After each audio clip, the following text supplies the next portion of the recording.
Step away from the aircraft. Pilots do not look like you. The words did not just fall, they detonated. Sandra Whitfield's voice cut through Boston Logan's Terminal C like a controlled explosion loud enough that 3 gates away, passengers stopped mid-step. The holiday crowd at gate C-17 froze in collective disbelief. Christmas lights twinkled overhead in cruel irony. Joy to the World played softly through the terminal speakers. But there was no joy in this moment. Only the cold, sharp blade of prejudice slicing through the December air. Captain Nathaniel Brooks stood beneath the white airport lights, still in the pilot uniform he had worn with honor for 22 years. 4 silver stripes gleamed on his shoulders, each one representing thousands of hours in the sky, hundreds of safe landings, countless lives trusted to his steady hands. His credentials were in his grip, the documents proving he was the only person authorized to place his hands on the controls of Atlantic Sky Airlines Flight 1847 to Miami. But Sandra Whitfield saw none of that. She saw only what she wanted to see. She walked toward him, her high heels striking the polished floor in hard, deliberate beats, as if she were nailing authority into the tiles with every step. Her bleached blonde hair was pulled back in a severe ponytail, her lips pressed into a thin line of manufactured concern. 12 years with Atlantic Sky had taught her how to weaponize procedure, how to dress discrimination in the language of safety. Someone raised a phone. A lens lit up. The recording began. Sandra snatched the boarding authorization from Nate's hand before he could respond.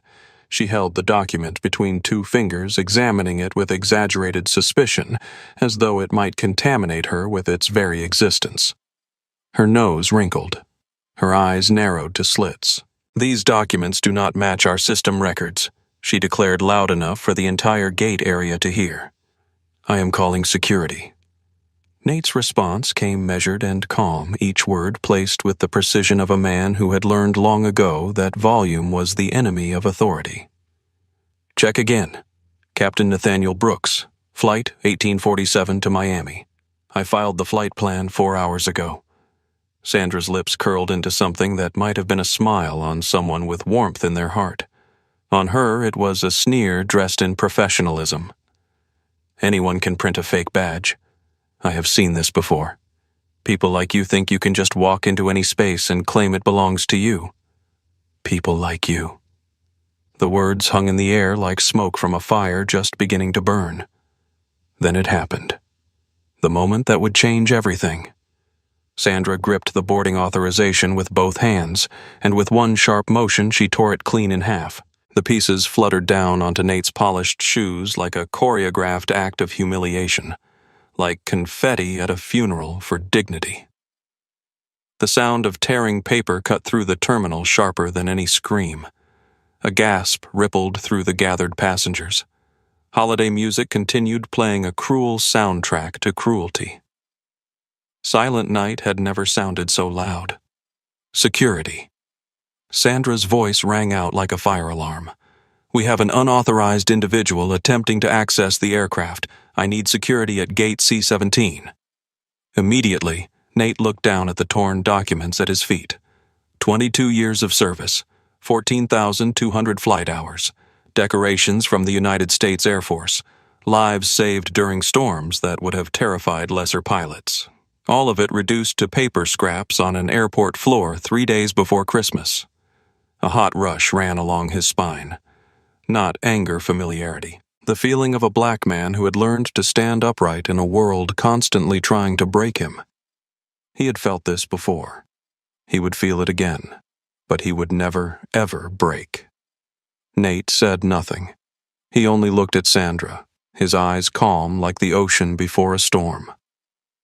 "Before we dive deeper into this story, I need to ask, where are you watching from? Drop your city below. And if this opening made your blood pressure rise, hit subscribe and like. Because what happens in the next 30 minutes will change everything you think you know about prejudice power and the price of standing tall during the season of peace. Because the man Sandra Whitfield was trying to push out of the sky, he was not just any pilot. He was one of the most decorated captains in American commercial aviation, a man who had landed during Category 4 hurricanes, a man who had saved a wounded general in enemy territory, a man who held authority that Sandra could not even imagine, and he had just been handed the evidence he needed. The storm was only beginning. Sandra Whitfield stood her ground at the jet bridge entrance like a guard at a fortress gate. Arms crossed, chin lifted, radiating the confidence of someone who believed she had already won. The torn boarding authorization lay scattered at her feet, evidence she seemed to consider proof of her vigilance rather than her violation. "You are not boarding this aircraft," she announced, her voice carrying across the gate area with practiced authority. "Not until we verify exactly who you are and how you obtained these documents." Nate remained perfectly still. His hands stayed at his sides, fingers relaxed but not limp. 22 years of flying had taught him to control his body under pressure turbulence, mechanical failures, medical emergencies. This was just another kind of storm, one he had weathered before. "Those documents are legitimate," he said, his voice low and steady. "I am Captain Nathaniel Brooks. I have been flying for Atlantic Sky Airlines for over 2 decades. My credentials are in your system. All you have to do is check." Sandra's smile sharpened. "I already checked. There is no record of you being assigned to this flight." "Then check again. Or call dispatch. Or contact the chief pilot's office. There are procedures for this." "I know the procedures." Sandra's tone dripped with condescension, the kind reserved for explaining simple things to simple people. "The procedure is that when someone's documentation raises concerns, we err on the side of caution. Especially these days. Especially with—" She let the sentence trail off, her eyes scanning him from his shoes to his captain's hat. "Certain individuals." The implication hung in the air like poison gas. From the boarding area, passengers had begun to gather. Some stood at a distance, watching with the uncomfortable fascination of witnesses to a car accident. Others inched closer, phones appearing in hands with the reflexive urgency of the digital age. The terminal's Christmas decorations, wreaths, ribbons, a mechanical Santa waving endlessly seemed to mock the scene unfolding beneath them. An older Hispanic woman clutched a rosary in weathered hands. Rosa Delgado, 71 years old, had been traveling from her home in Texas to spend Christmas with her grandchildren in Miami. She had lived through enough years to recognize injustice when she saw it. Her lips moved silently in prayer, but her eyes stayed fixed on the confrontation. Beside her, a small boy tugged at her sleeve. Tommy Delgado, 8 years old, his Spider-Man backpack slightly too big for his narrow shoulders. "Grandma," he whispered, "what is happening? Why is that lady yelling at the pilot?" Rosa pulled him closer. "I do not know, mijo. But I do not think it is right." Across the seating area, Derek Sullivan had stopped mid-scroll through his email. The 34-year-old tech entrepreneur from San Francisco recognized a story when he saw one. His company had 4 million followers across social platforms. His instinct for content was nearly as sharp as his instinct for injustice. He opened his camera app and began recording. "This is going viral," he muttered to himself. "This is absolutely going viral." Sandra, oblivious to the growing documentation of her behavior, continued her performance. She turned slightly, addressing the gathered passengers as much as Nate. "I want everyone to know that Atlantic Sky takes security extremely seriously. When something does not feel right, we investigate. We do not just let anyone walk onto our aircraft." "I am not anyone," Nate replied, his calm unshaken. "I am the captain." "So you claim. So my credentials prove. The credentials you just destroyed." For a flicker of a moment, something crossed Sandra's face, doubt perhaps, or the first whisper of fear. But it vanished as quickly as it appeared, buried beneath 12 years of getting away with behavior just like this. "Those credentials were suspicious," she said firmly. "The badge looked off. The authorization code did not match what I expected. I made a judgment call." "You made a judgment," Nate agreed, "but not based on the credentials." Their eyes met. For a long moment, neither spoke. The terminal noise seemed to recede announcements, conversations, the endless hum of travel, leaving only the silent confrontation between a pilot who knew his worth and a flight attendant who had decided he was worthless. James Crawford watched from the first-class boarding line. 69 years old, retired airline executive, 40 years in the industry. He had seen this scene play out more times than he could count. The questioning, the doubt, the polite brutality of assumptions dressed in procedure. He had watched it happen to colleagues, to subordinates, to strangers in terminals just like this one. And every single time he had said nothing. His wife's voice echoed in his memory. Louise had died last spring, leaving him alone for his first Christmas in 43 years of marriage. "When will you stop being a bystander, James?" she had asked him once years ago after he had told her about a pilot who had been demoted for reasons that never quite made sense. He had not had an answer then. He was not sure he had one now. But something in his chest felt different today. Something stirred that he had kept buried for far too long. Near the window, Sofia Morales sat with her phone already open to social media. The 28-year-old medical resident was used to being doubted. She had been asked if she was really a doctor more times than she could count. She had been mistaken for a nurse, a technician, a translator. She recognized the look in Sandra's eyes, the certainty that came from prejudice so deep it felt like common sense to those who carried it. Her fingers hovered over the keyboard. She was not sure yet what to write, but she knew she would write something. Sandra reached for her company phone. "I am contacting security, and I am filing an incident report. Your behavior today." "My behavior." For the first time, Nate's voice carried an edge. Not anger, but steel. "I walked to my gate. I presented my credentials. You tore them in half without verification, and now you are filing a report about my behavior. You are being hostile. I am being accurate. There is a difference." Sandra's jaw tightened. She tapped her phone screen with aggressive precision. "Security to Gate C-17. I need security to Gate C-17 immediately. We have a situation with an individual claiming to be a crew member." The word claiming landed like a slap. Nate's expression did not change, but somewhere deep behind those calm eyes, a decision crystallized. He had hoped this would resolve quietly, professionally, without escalation. But Sandra had made her choice. Now it was time to make his. The call would come soon, but first he would give her every chance to stop.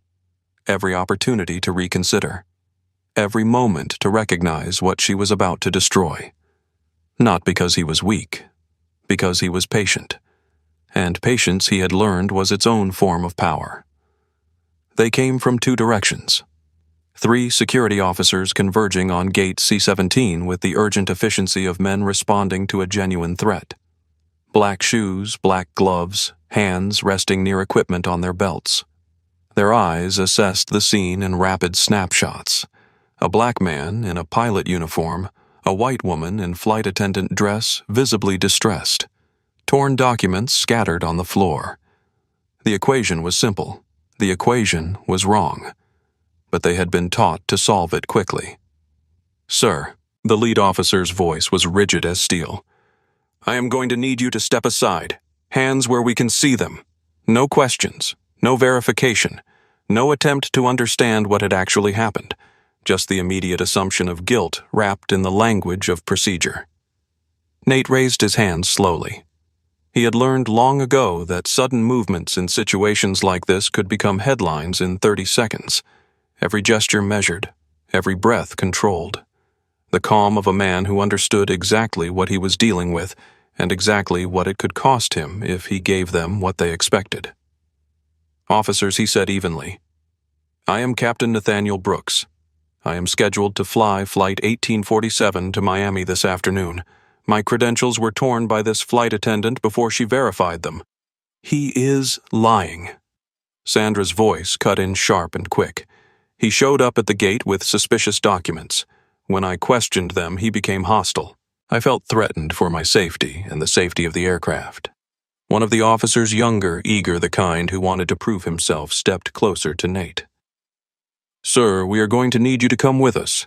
We will sort this out away from the gate. I would like to have my credentials verified first. Contact dispatch. Contact the chief pilot's office. This can be resolved in 60 seconds. We will determine how it is resolved." The lead officer's hand moved to Nate's arm. "Step this way, please." The touch was light, but the message was clear. Compliance was not optional. Rosa Delgado had seen enough. She rose from her seat, her small frame trembling with something that might have been age but felt more like righteous anger. "Wait!" She called out, her voice carrying further than seemed possible for a woman her size. "Wait just one moment."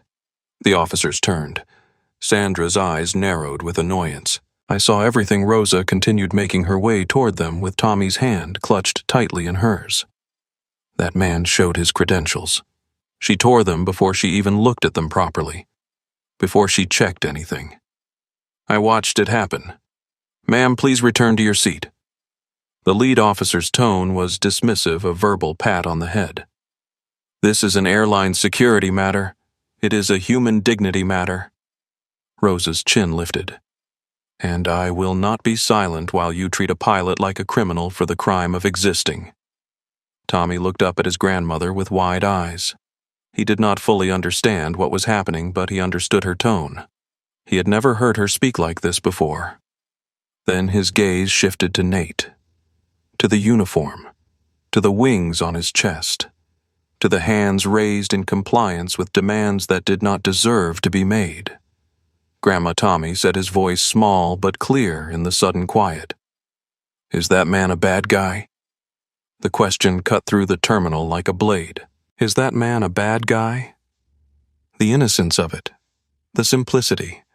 A child trying to make sense of a scene that made no sense, trying to understand why the pilot was being treated like a villain when all he had done was try to do his job. Rosa knelt beside her grandson, her eyes glistening. "No, mijo. He is not a bad guy. Sometimes people make mistakes. Sometimes people judge others before they know them." She looked up at Nate. In her eyes he saw something that had become rare in moments like this: belief. Belief in his truth before anyone had proven it. Sandra scoffed audibly. "Can we please continue with security protocols? I do not have time for this. We have a flight to board." "With what captain?" The question came from someone in the crowd, Derek Sullivan, still recording, unable to contain his disbelief. "You just accused your pilot of being a fraud. Who is going to fly the plane?" Sandra's composure flickered. It was a question she clearly had not considered in her rush to judgment. That is not your concern. Atlantic Sky has procedures. Procedures that include tearing someone's credentials without checking them. Derek stepped forward, phone steady. "Because I have got that on video. The whole thing. From the moment you said pilots do not look like you." Color drained from Sandra's face, then returned in an angry flush. "Put that phone away.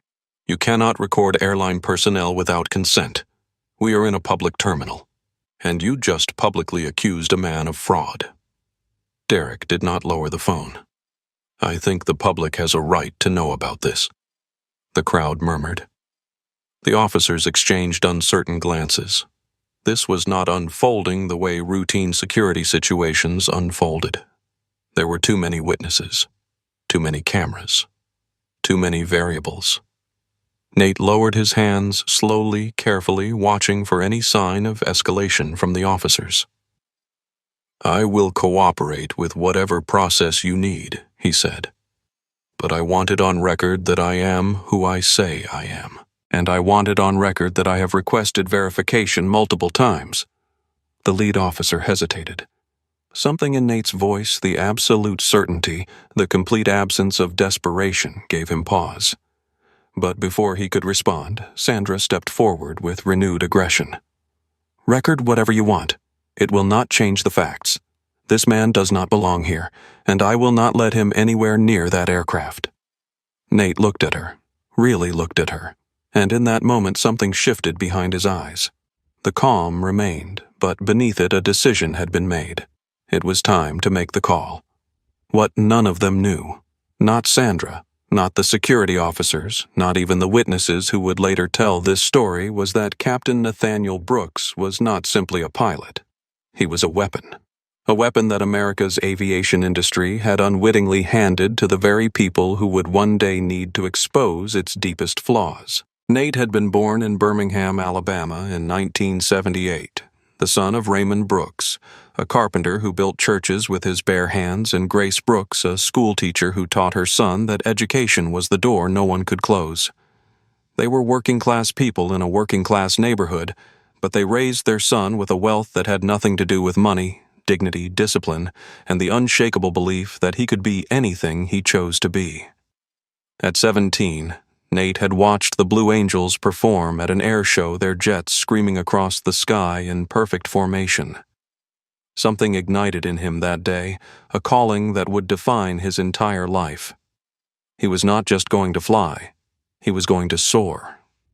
He enlisted in the Air Force at 18, commissioned as an officer at 22, and began flying helicopters over terrain that would appear in his nightmares for decades. Iraq, Afghanistan, missions he could not speak about in the classified silence of black operations. By 28, he had flown over 400 combat missions, earning decorations that sat in a drawer at his mother's house, rarely discussed, never displayed. But one mission changed everything. November 2009, Afghanistan. Lieutenant Nathaniel Brooks was piloting a routine transport helicopter through airspace that intelligence had cleared just 6 hours earlier. Intelligence was wrong. A surface-to-air missile caught the tail rotor with mechanical precision, sending the aircraft spiraling toward the rocky desert below. Nate fought the controls with everything he had. Years of training, thousands of hours of instinct, the desperate will to survive, all of it channeled into his grip on the cyclic and collective.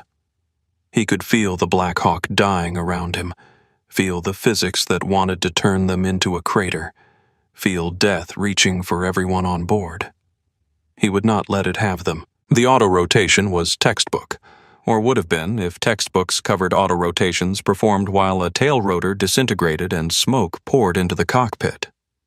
Nate picked a landing zone by instinct more than vision, a flat stretch of rocky ground that might not kill them on impact. They hit hard. Metal screamed. Dust exploded around them in a choking cloud. Something in Nate's shoulder wrenched, sending fire down his arm, but his hand stayed on the controls until the aircraft stopped moving, until the rotors had spun down, until silence replaced chaos. For a moment, no one moved.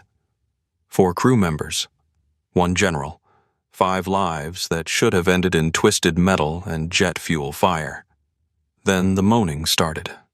General Patterson was pinned in his seat, his left leg twisted at an angle that made Nate's stomach lurch.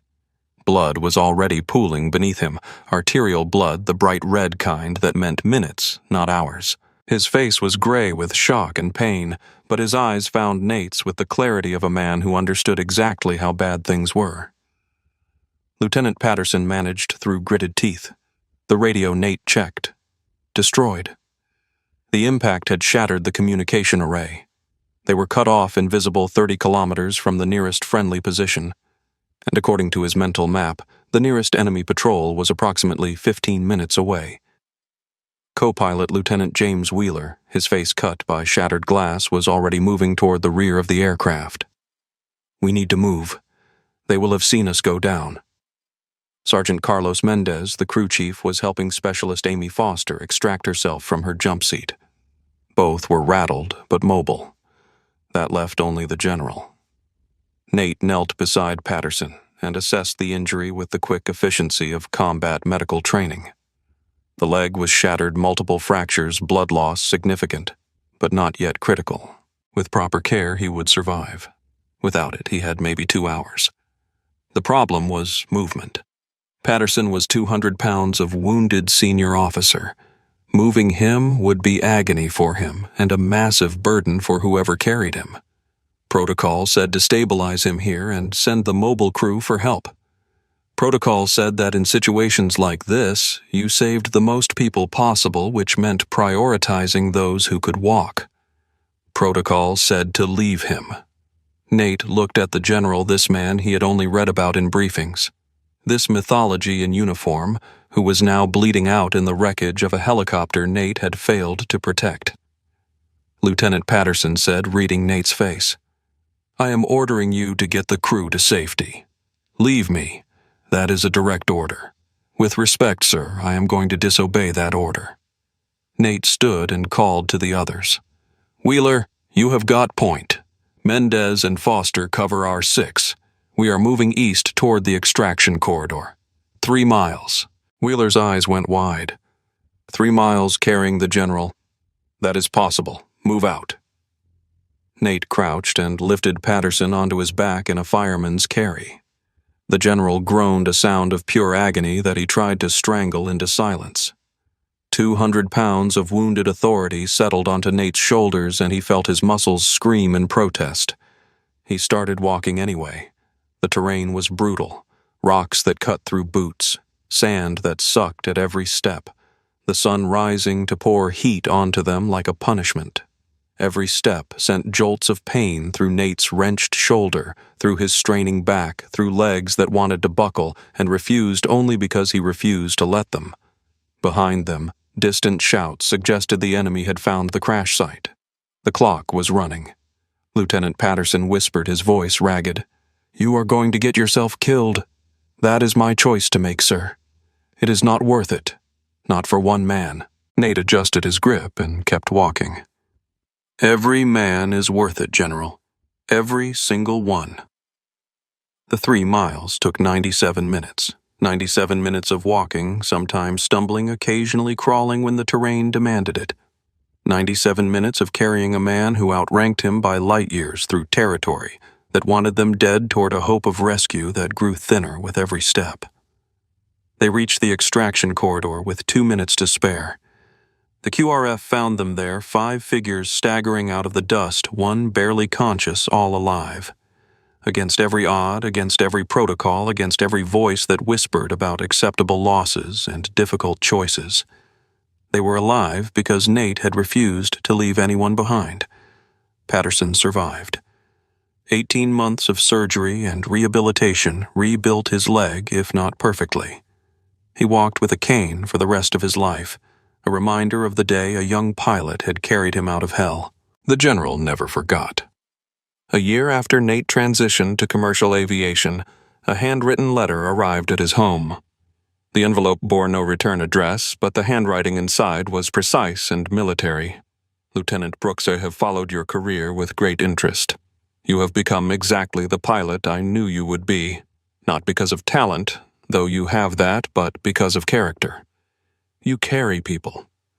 That is who you are. If you ever need anything, anything at all, you know where to find me. One call. That is all it takes. You saved my life when every rule said to leave me. I will never forget, and I will never stop being grateful. Whatever challenges you face, remember you will never be alone. With deepest respect, General Harold Patterson."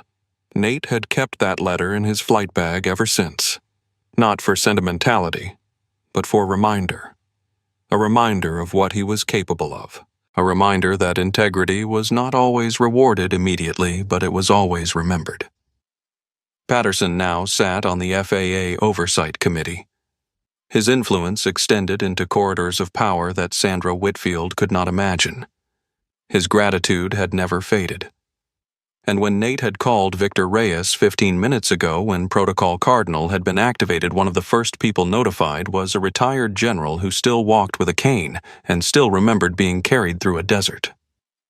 Back at Gate C-17, Nate stood in the center of a storm that would have broken lesser men. Bradley Thornton had retreated in humiliation. Sandra's confidence was cracking. Mercer's authority was unraveling. But Nate's calm had never wavered because his calm was not passivity. It was the stillness of a man who had walked through fire and survived. The composure of someone who had carried 200 pounds of wounded hope across 3 miles of hostile terrain. They thought they were dealing with a pilot they could intimidate. They were dealing with a soldier who had earned his dignity in blood and sand. Tommy's question echoed one more time in Nate's mind. Is that man a bad guy? No, son. He is not. But the people trying to destroy him, they were about to learn exactly what it costs to underestimate someone who never leaves anyone behind. Security's grip on Nate's arm tightened as they began to guide him away from the gate. The crowd watched in uncomfortable silence, some ashamed, some curious, some already composing the social media posts that would define this moment. Sandra Whitfield stood her ground at the jet bridge entrance, arms crossed, satisfaction radiating from her like heat from pavement in summer. This is what happens, she announced to no one in particular, and everyone within earshot when people try to be something they are not. Nate heard her. He filed the words away with all the others' evidence stacking upon evidence, a case building itself with every syllable she spoke. I would like to make a phone call, he said to the lead officer. His voice remained even untouched by the circumstances. I have that right. The officer hesitated. Making phone calls during security incidents was not standard procedure, but refusing a reasonable request from someone who remained completely calm and cooperative was not standard procedure either. Nate had given them nothing, no resistance, no hostility, no behavior that could justify escalation.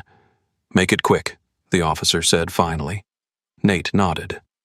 He reached slowly into his jacket pocket, telegraphing every movement, giving them no reason to claim he had reached for anything threatening, and withdrew a slim black phone.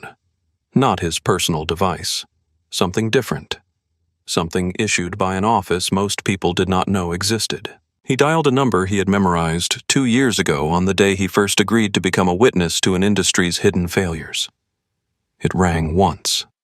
Half of a second ring. Nate. Victor Reyes's voice was sharp, alert, ready, as if he had been waiting for this exact call. What is happening, Victor? It is happening. Activate Protocol Cardinal. A brief pause.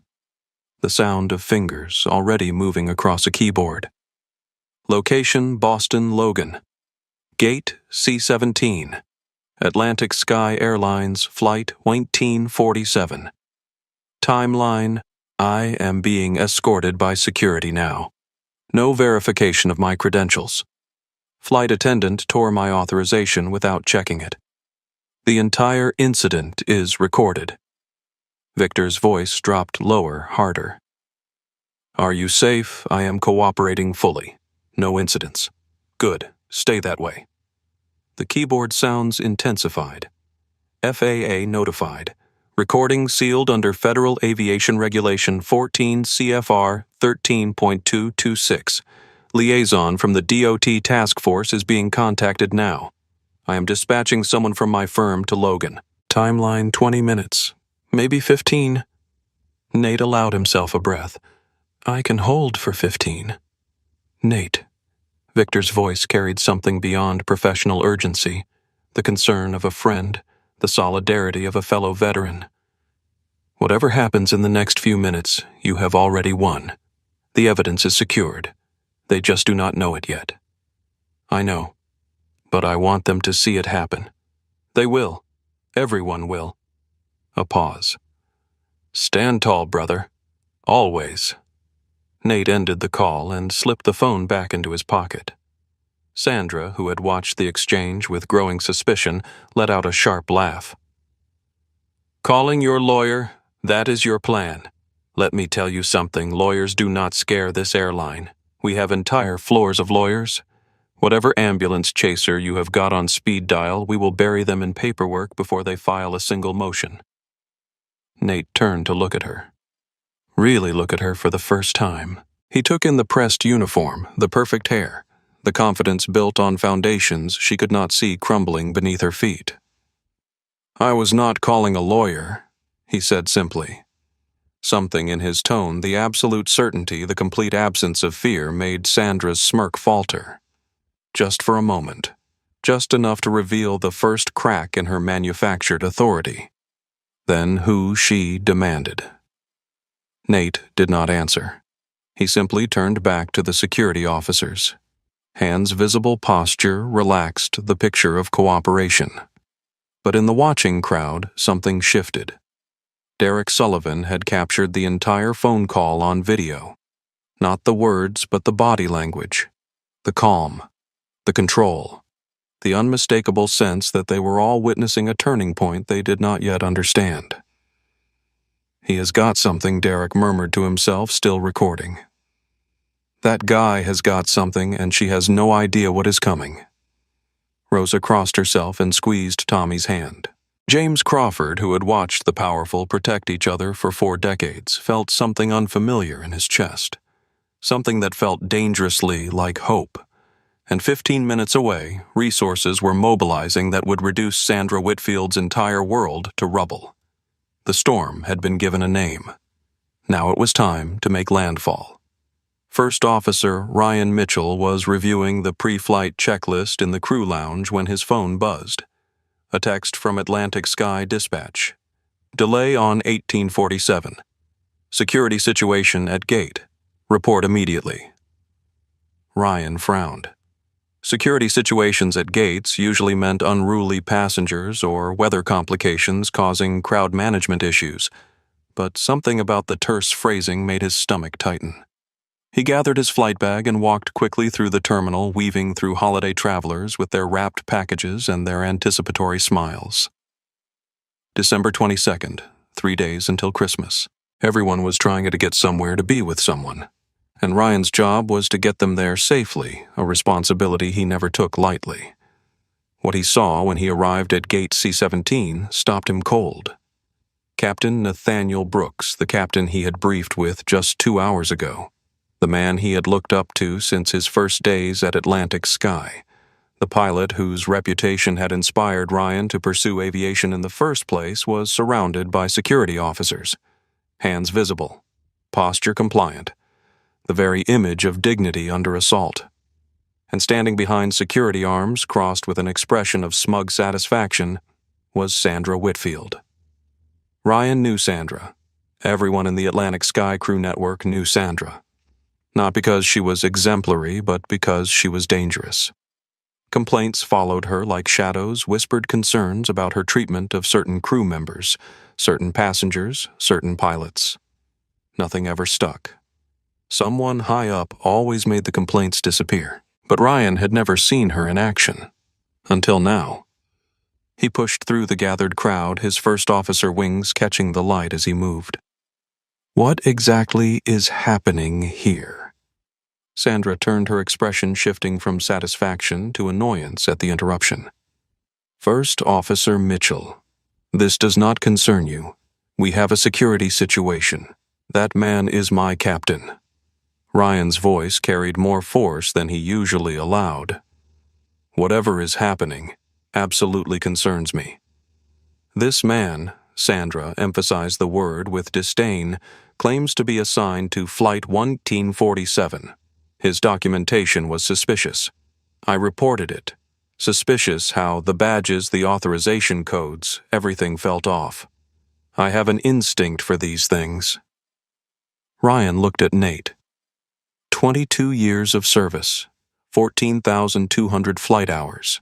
Known throughout the industry as the Storm Walker for his legendary ability to land safely in conditions that grounded other pilots. This was the man Sandra's instincts found suspicious.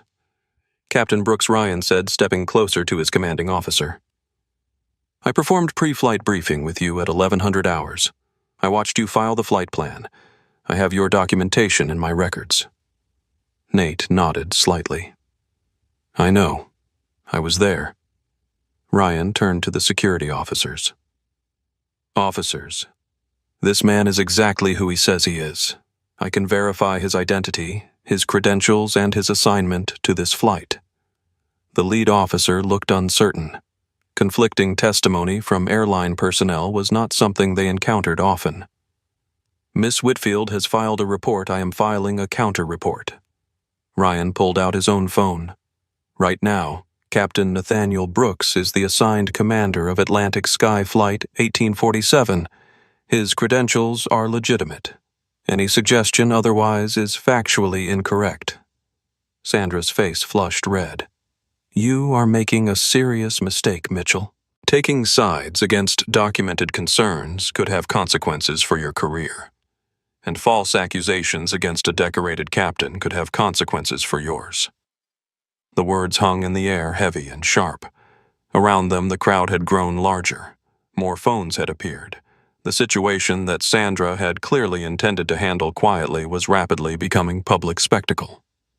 Ryan did not back down. He stepped forward, positioning himself beside his captain, a physical declaration of solidarity that could not be misinterpreted. I have flown with Captain Brooks twice, he continued. Both times I trusted him with my life. Both times he delivered everyone safely to their destination. Whatever instinct you are operating on, Miss Whitfield, it is not based on facts. From the crowd, a murmur of approval rippled outward. Rosa Delgado whispered something to her grandson.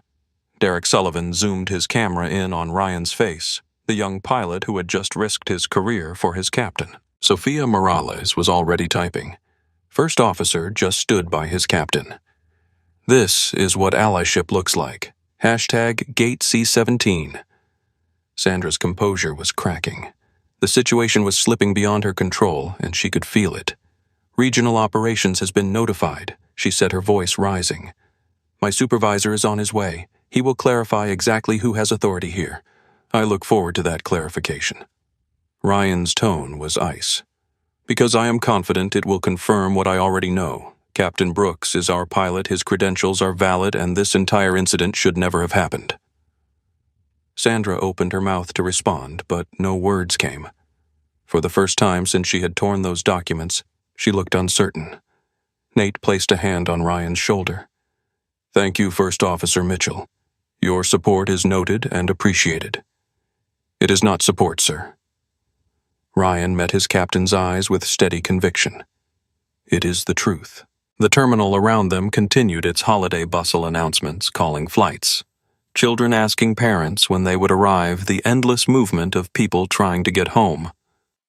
But at Gate C-17 time seemed to have stopped. The confrontation had reached an impasse, and everyone present could feel that something larger was building. Something that would change more than just this flight. Something that would change careers, expose patterns, and force an industry to confront what it had spent years trying to ignore. Douglas Mercer was on his way. The FAA was on its way.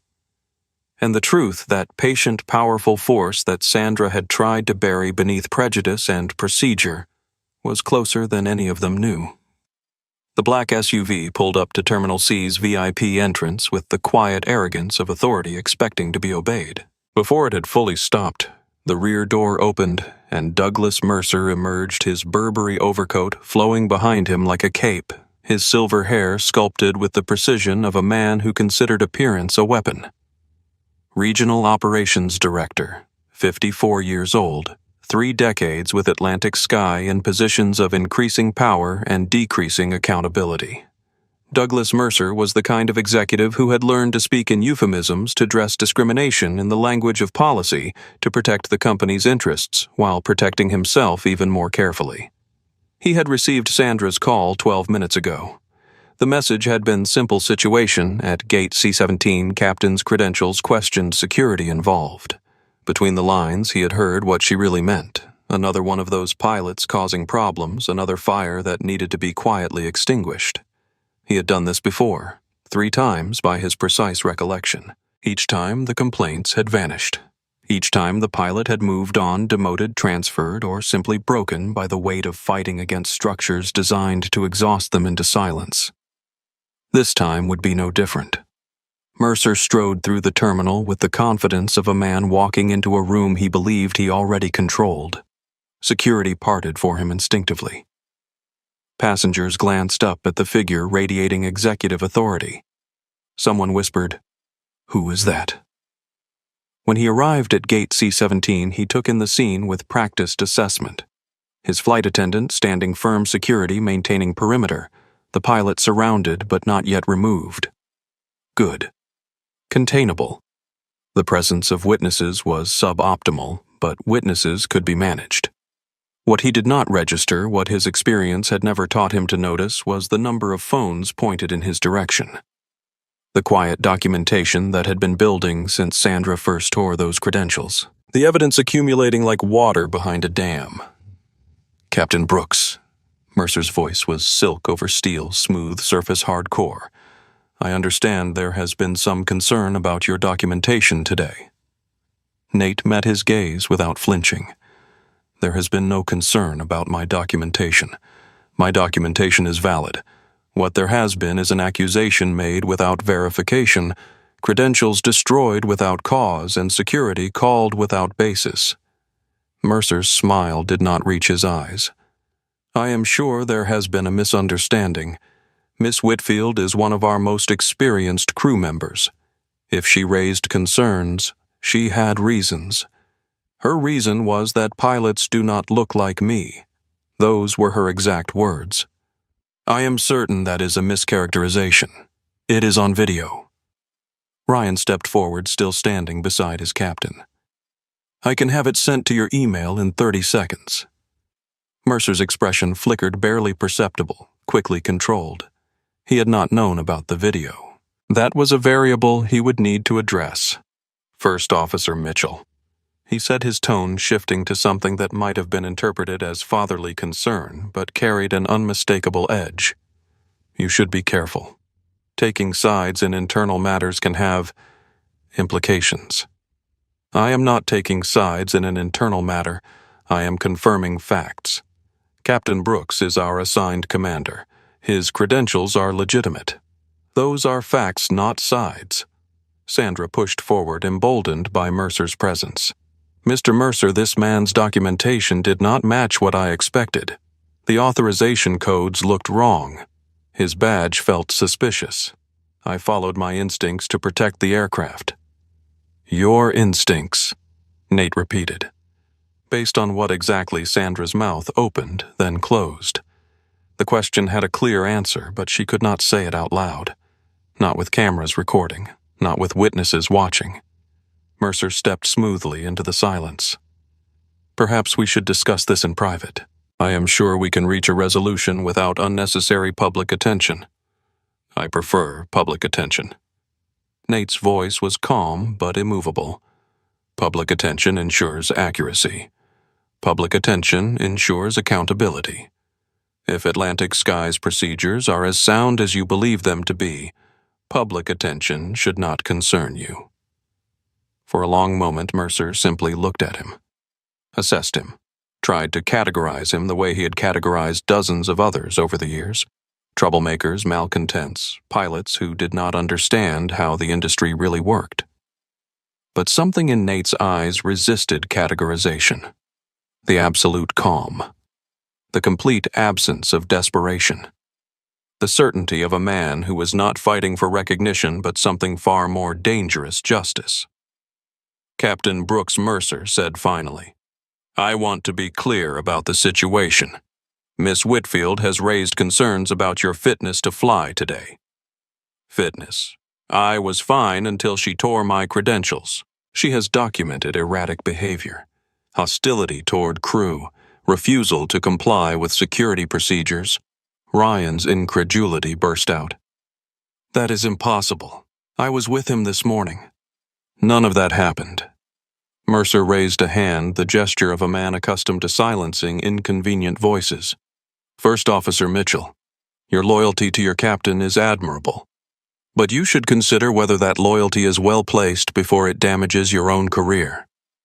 The threat was barely disguised. Ryan felt it land the implication that his future at Atlantic Sky depended on his willingness to betray his captain. He did not hesitate.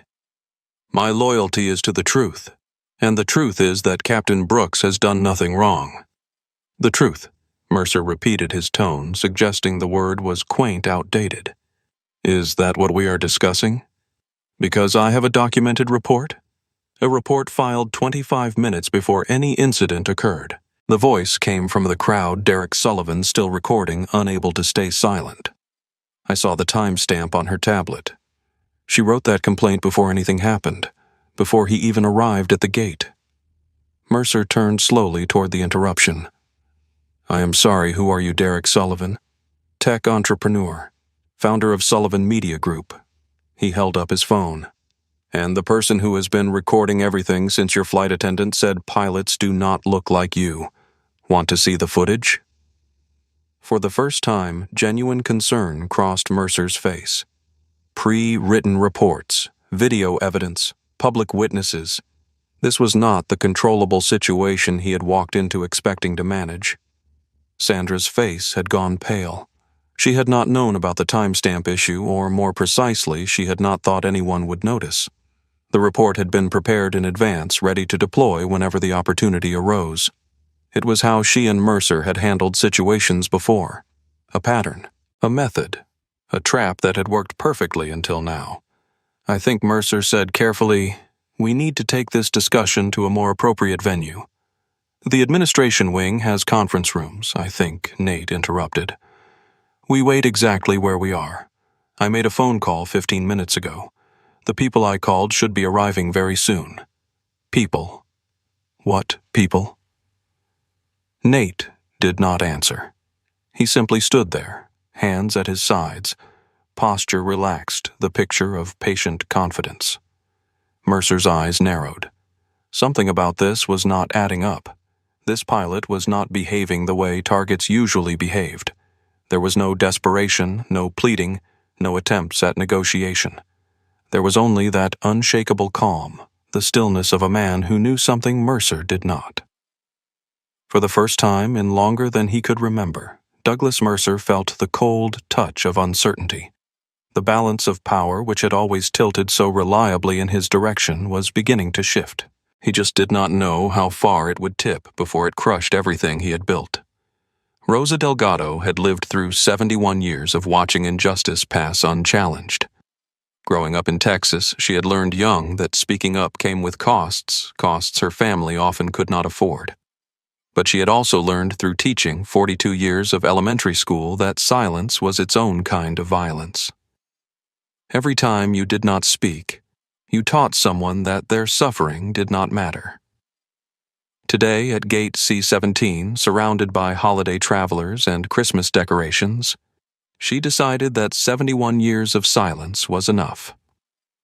She rose from her seat, her small frame straightening with the determination of a woman who had finally found the line she would not allow to be crossed. Tommy's hand slipped from hers as she moved forward, though he stayed close behind her, watching his grandmother transform into something he had never seen before. "Excuse me," her voice cut through the tension like a blade wrapped in silk, soft but sharp. "Excuse me, I have something to say." Douglas Mercer turned toward her with the expression of a man being interrupted by something he considered far beneath his attention. "Ma'am, this is an internal airline matter. Do not call me ma'am like that." Rosa's accent deepened with her intensity. "I am Rosa Delgado. I taught school for 42 years. I raised 3 children. I have buried a husband and outlived more politicians than I can count. And I know a bully when I see one." She pointed at Sandra.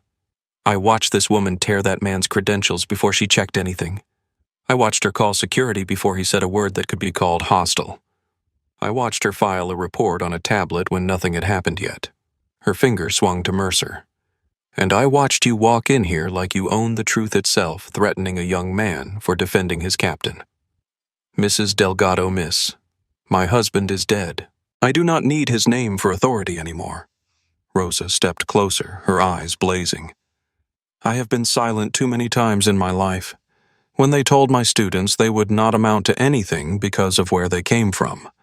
When they told my daughters they could not be engineers because girls do not do math. When they told my husband he would never make foreman because the good jobs were not for his kind." Her voice cracked but held. "Every time I stayed quiet, I lost a piece of myself. Today I take it back." Tommy moved to stand beside his grandmother, his small hand finding hers again. "Yeah," he added, his voice piping clear and young. "The pilot did not do anything wrong. I saw it." From across the gate area, James Crawford felt something break loose inside him. something that had been frozen for decades, locked away behind the professional neutrality that had allowed him to rise through airline ranks while watching injustice unfold and doing nothing about it. His wife's voice echoed in his memory. "When will you stop being a bystander?" James Louise had asked him that question after he had told her about Captain David Moreno, a pilot Crawford had known personally, a man whose career had been destroyed by complaints that never quite made sense from sources that were never quite named. Crawford had watched it happen. He had even suspected who was behind it, and he had said, nothing done, nothing protected, nothing but his own position. Louise had looked at him with disappointment that night. Not anger, that would have been easier. Just quiet disappointment from the woman who had believed he was better than he was. She had died last spring, leaving him alone with Christmas approaching and 4 decades of silence weighing on his conscience. He pushed through the crowd, his expensive suit and silver hair drawing attention as he moved. "I would like to add something to the record," he announced. Mercer recognized him immediately. James Crawford, former executive at a competing airline, industry veteran, the kind of man whose voice carried weight in boardrooms and regulatory meetings. Mr. Crawford Mercer set his tone, modulating toward respect. "I did not realize you were traveling with us today. Perhaps we could discuss this privately. I spent 40 years in this industry, Douglas." Crawford's use of the first name was deliberate, a reminder that they occupied the same level that Mercer's authority did not extend to him. 40 years of watching exactly what is happening right now. Pilots questioned. Careers destroyed.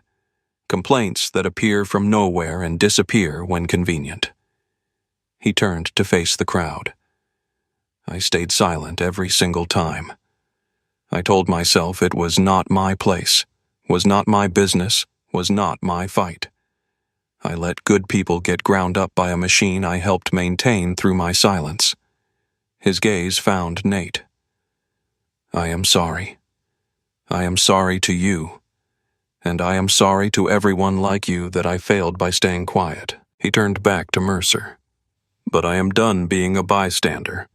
If there is an investigation into what happened here today, and I suspect there will be, I want it known that I am willing to testify about this incident and about patterns I have observed throughout my career." The word patterns landed with visible impact. Mercer's jaw tightened. Sandra's already pale face went ghost white. From near the window, Sophia Morales had been threading the entire incident on social media, her medical training giving her an eye for detail that made her posts precise and devastating. Thread. "What I am witnessing at Gate C-17 Boston Logan. This is Captain Nathaniel Brooks, 22 years with the airline, decorated military veteran.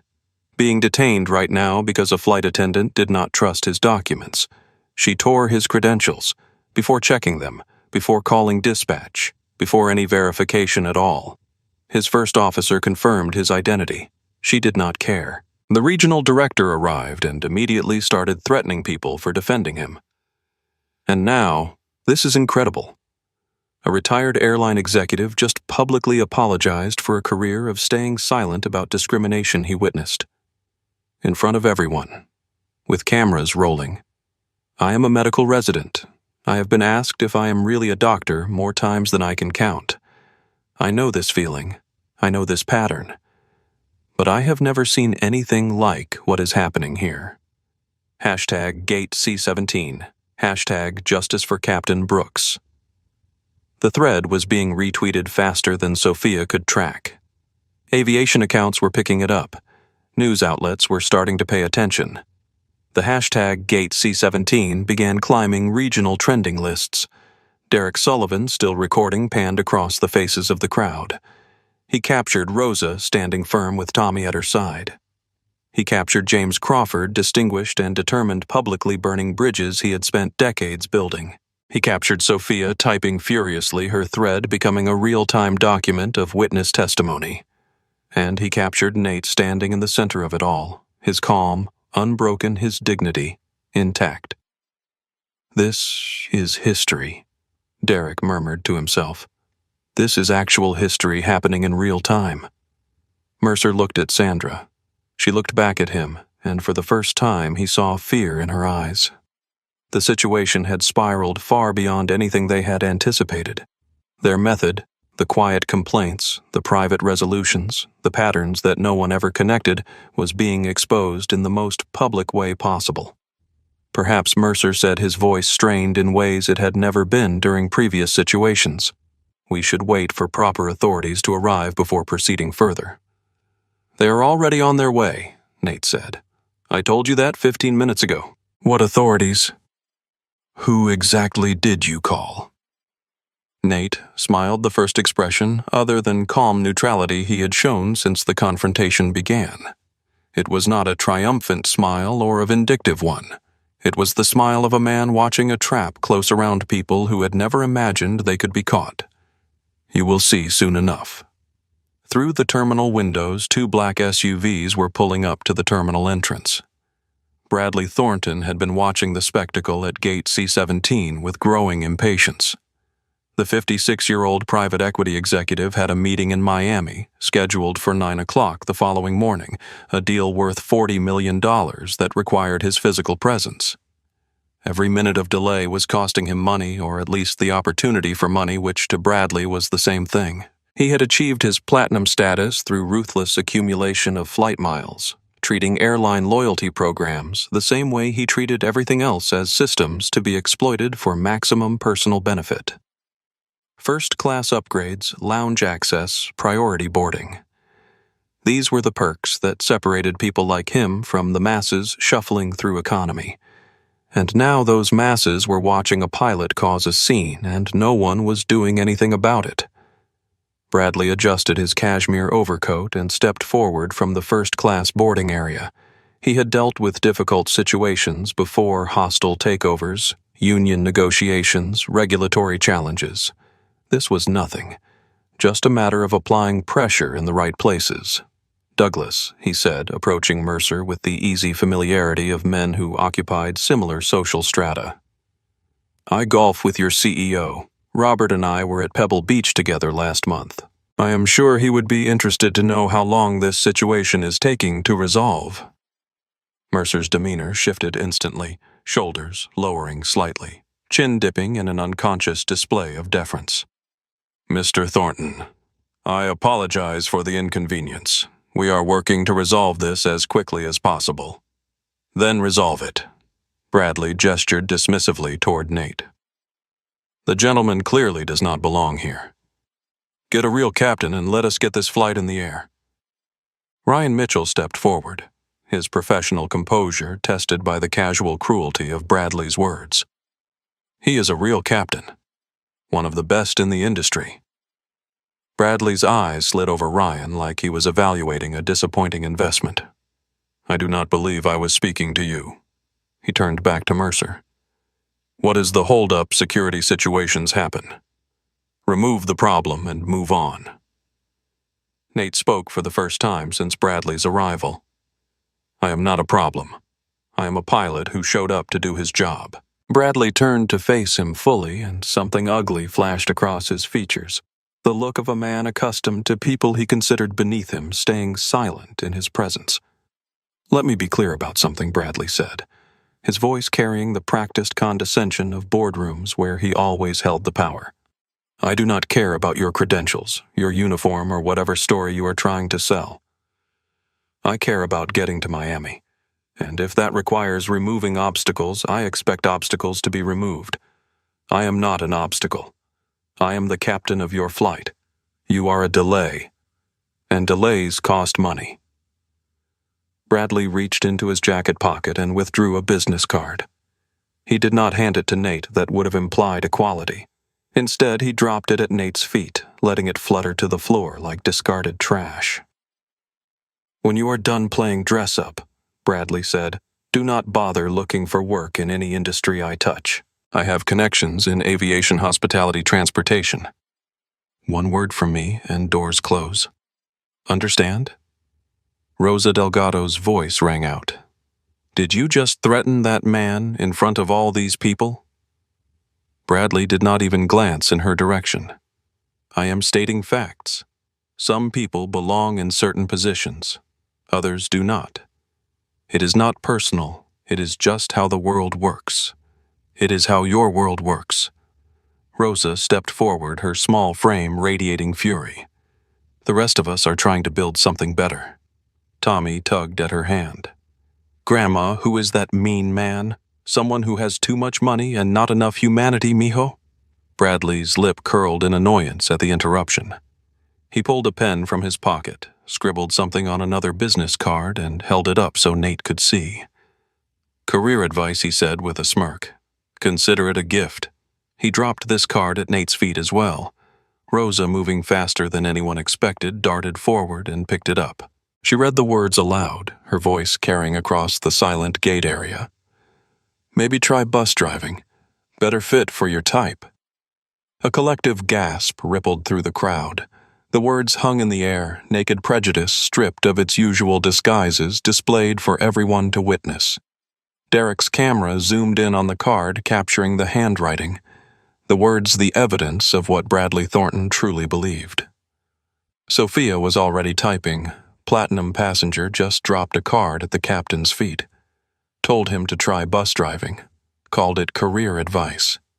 His name is Bradley Thornton. Private equity. Hashtag Gate C17. James Crawford shook his head slowly. I have known men like you my entire career. I have golfed with you. I have closed deals with you. And I watched you destroy people while calling it business. Bradley's confidence flickered for the first time. This is none of your concern, Crawford. It has been my concern for 40 years. I just refuse to see it. Crawford's voice hardened. Your business card is going to be famous after today, not for the reasons you intended.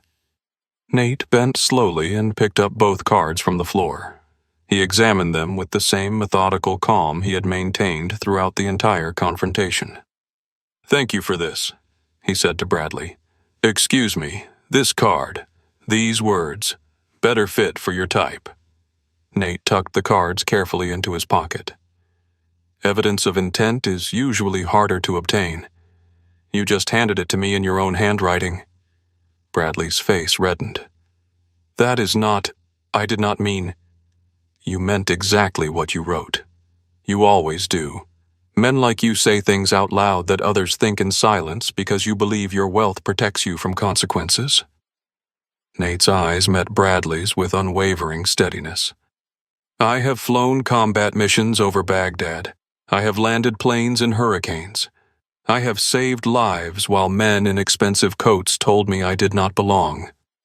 He stepped closer, not threatening but present, unavoidable. I do not need to try bus driving, Mr. Thornton, but I suspect you will need to try something new after today. Your investors, your board, your country club, they are all going to see exactly who you are. Not the version you present in boardrooms. The real version. The one that writes better fit for your type on business cards. Bradley opened his mouth to respond, but no words came. For once, his practiced confidence had abandoned him. Around them, the crowd's mood had shifted from shock to anger. People who had been uncertain about taking sides were no longer uncertain. Bradley Thornton had made everything clear, simple, and undeniable. Rosa looked down at Tommy. Do you see, mijo? That is what happens when someone has money but no soul. Remember this. Remember what it looks like. Tommy nodded solemnly, his young eyes fixed on Bradley with the unfiltered judgment of childhood. And somewhere in the growing buzz of the crowd, someone began to clap. Slowly at first, then joined by others, until a wave of applause rolled through Gate C17 applause for a pilot who had stood tall, and condemnation for a man who had revealed exactly what he was. Bradley Thornton retreated toward the first-class boarding area, his expensive coat suddenly feeling like a costume that no longer fit. The child's question echoed in Nate's mind. Is that man a bad guy, and pulled him back to a moment 15 years distant, half a world away, where sand and blood had forged the man he had become? November 2009, Kandahar Province, Afghanistan. Lieutenant Nathaniel Brooks was at the controls of a UH-60 Blackhawk, the aircraft slicing through dawn air that still held the night's cold. Below the terrain, scrolled past in browns and grays rocks, sand the occasional cluster of compounds that might be friendly, hostile, or abandoned. Intelligence had cleared their flight path 6 hours earlier. The briefing had called it routine. Routine was a word that meant nothing in a war zone. They were transporting a VIP General Harold Patterson, 3 stars Deputy Commander of Coalition Operations. The general was returning from a forward base to regional headquarters, a flight of 40 minutes that should have been unremarkable in every way. At 23 minutes, the world exploded. The surface-to-air missile came from nowhere, a streak of fire that appeared in Nate's peripheral vision half a second before it caught the tail rotor with mechanical precision. The impact shook through the aircraft like a giant's fist, alarms screaming controls fighting his hands, the horizon spinning toward them with lethal intent. Nate fought. Years of training, thousands of hours of instinct, the desperate will to survive, all of it channeled into his grip on the cyclic and collective. He could feel the Black Hawk dying around him, feel the physics that wanted to turn them into a crater, feel death reaching for everyone on board. He would not let it have them. The auto-rotation was textbook, or would have been if textbooks covered auto-rotations performed while a tail rotor disintegrated and smoke poured into the cockpit. Nate picked a landing zone by instinct more than vision, a flat stretch of rocky ground that might not kill them on impact. They hit hard. Metal screamed. Dust exploded around them in a choking cloud. Something in Nate's shoulder wrenched, sending fire down his arm.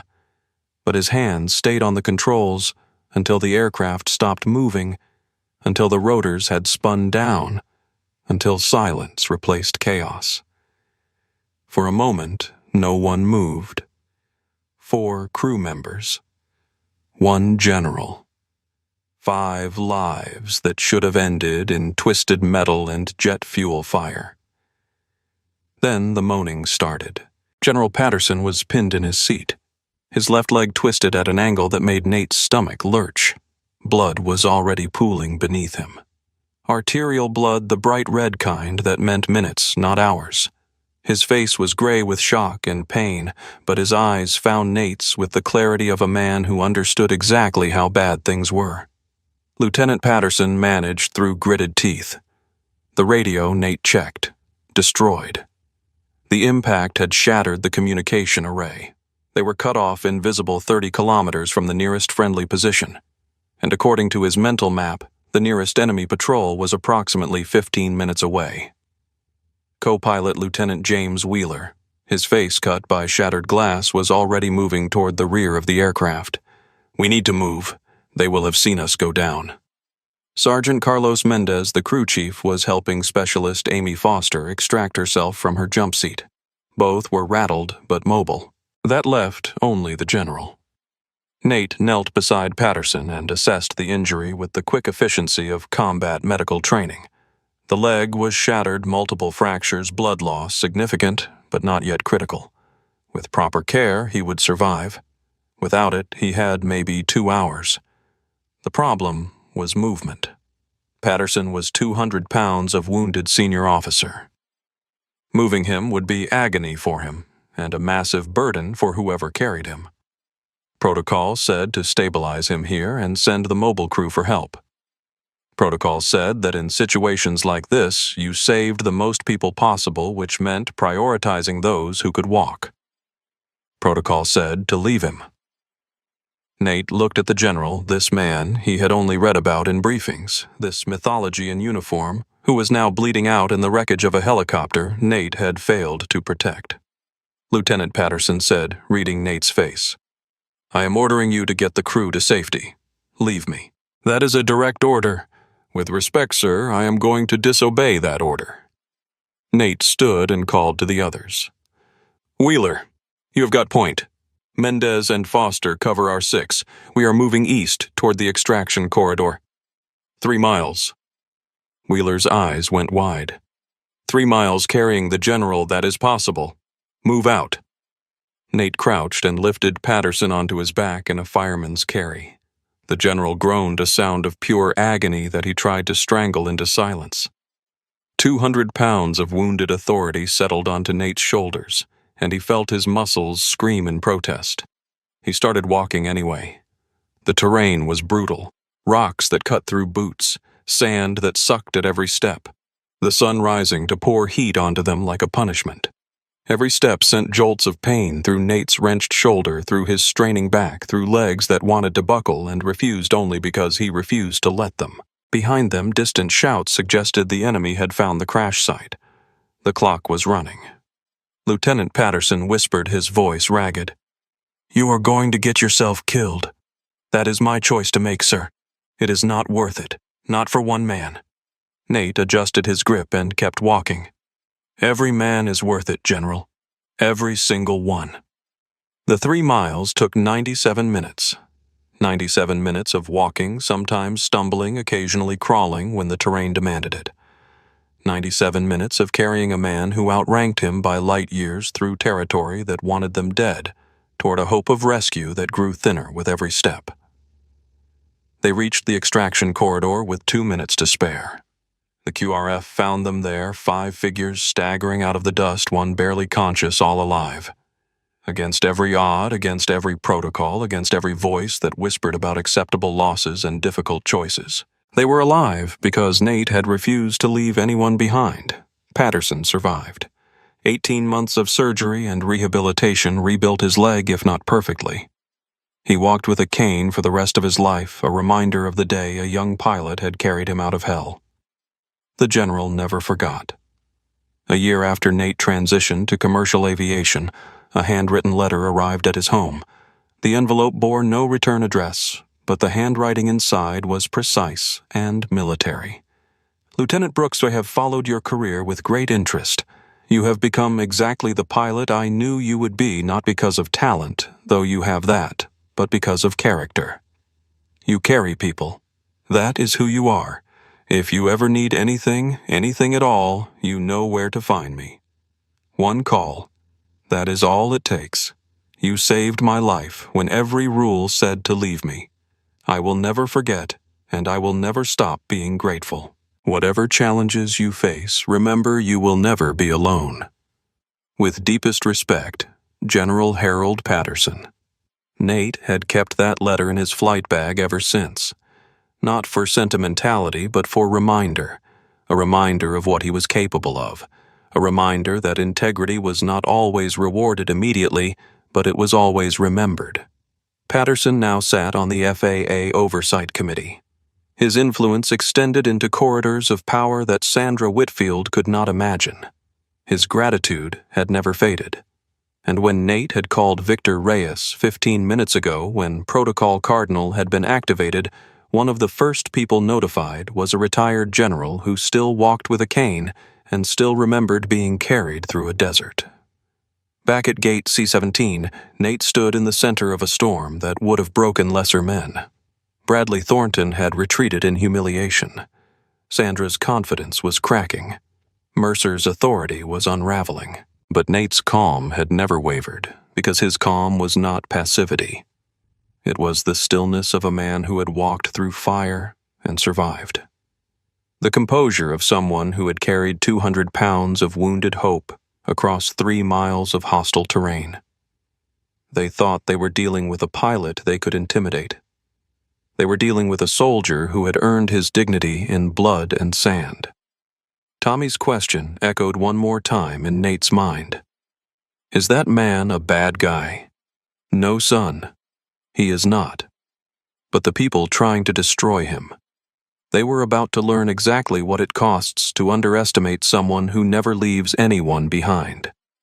Elena Vasquez had been standing at the jet bridge entrance for the past 20 minutes watching her career considerations war with her conscience. She was 27 years old, a junior flight attendant with Atlantic Sky for barely 18 months. This was her first holiday flight, a coveted assignment that she had earned through exemplary performance and careful navigation of the airline's complex social hierarchies. She knew Sandra Whitfield. Everyone in the Atlantic Sky Crew network knew Sandra.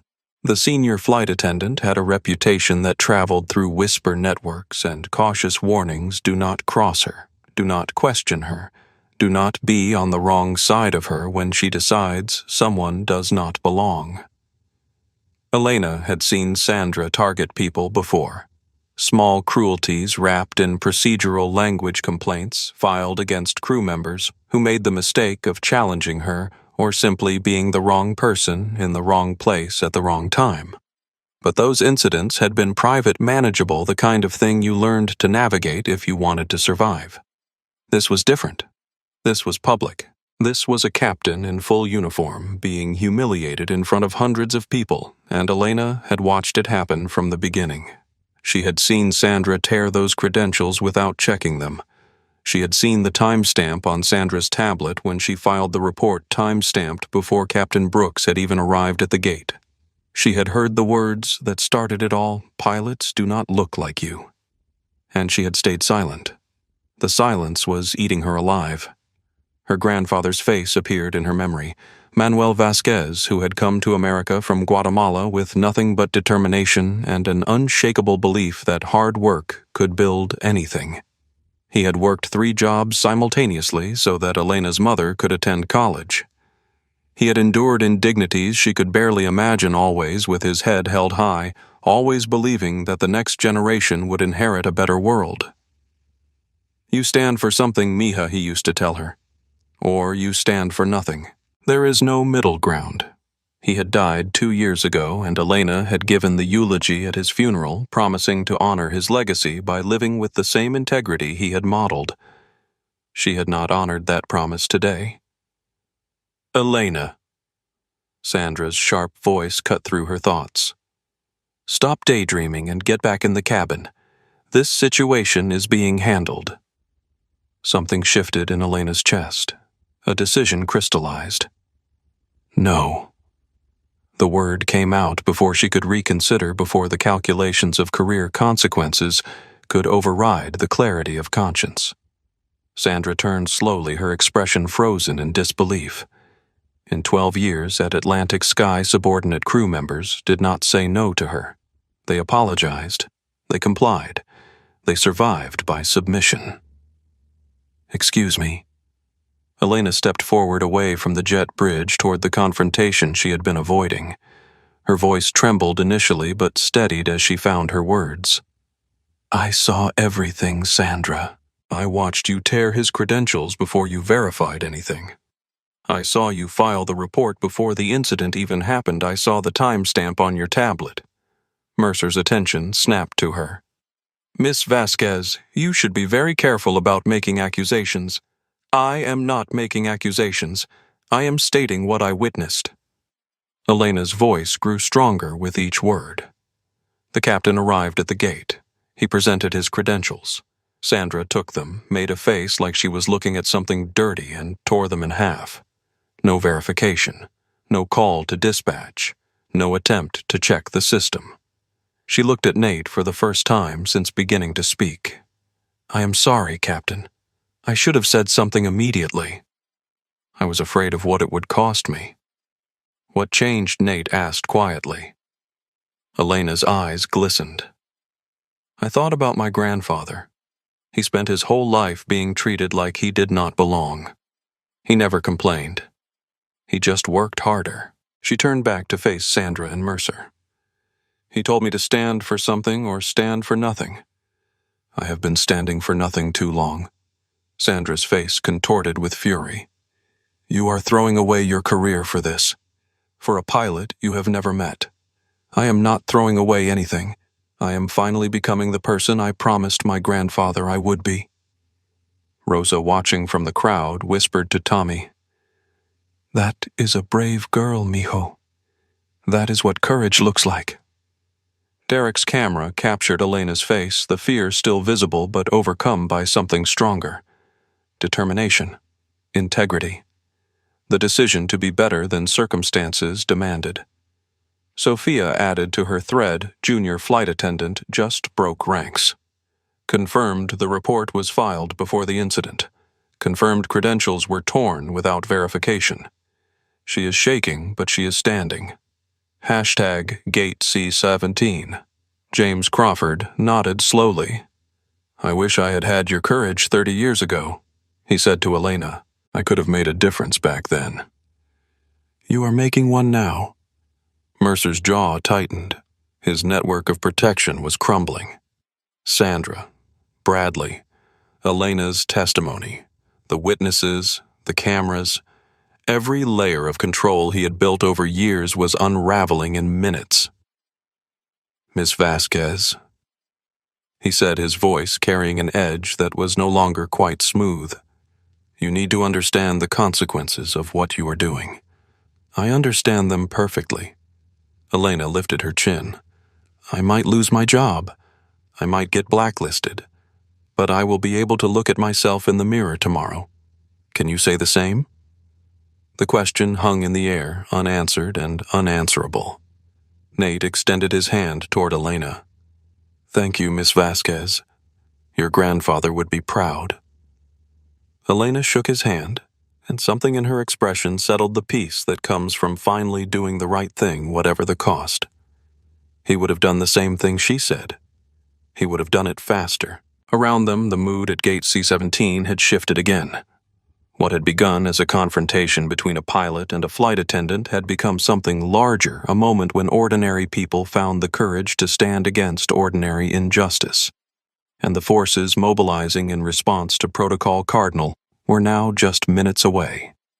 Douglas Mercer had not survived 3 decades in corporate aviation by panicking in difficult situations.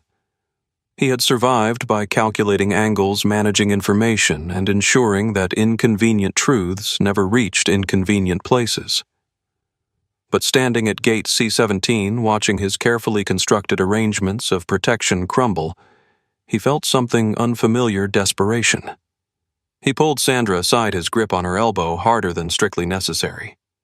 They moved a few steps away from the crowd, but Derek's camera followed them, and unknown to either of them, his high-quality microphone captured their whispered exchange. This is out of control, Mercer hissed. There are too many witnesses, too many cameras. The usual methods will not work here. Sandra's composure had shattered entirely. Her face was pale, her hands trembling, her voice pitched high with fear she could no longer disguise. What do we do if they dig into this, if they look at my other reports? Shut up. Mercer's voice was sharp as broken glass. Do not mention the other reports. Do not mention anything. But the words were already out, hanging in the air, captured by a microphone neither of them had noticed. Derek glanced at his phone screen, confirming the audio levels. Other reports. Plural. Pattern. Evidence. He kept recording. Mercer's mind raced through options. Damage control. Containment. Some way to spin this story before it spun out of their control entirely.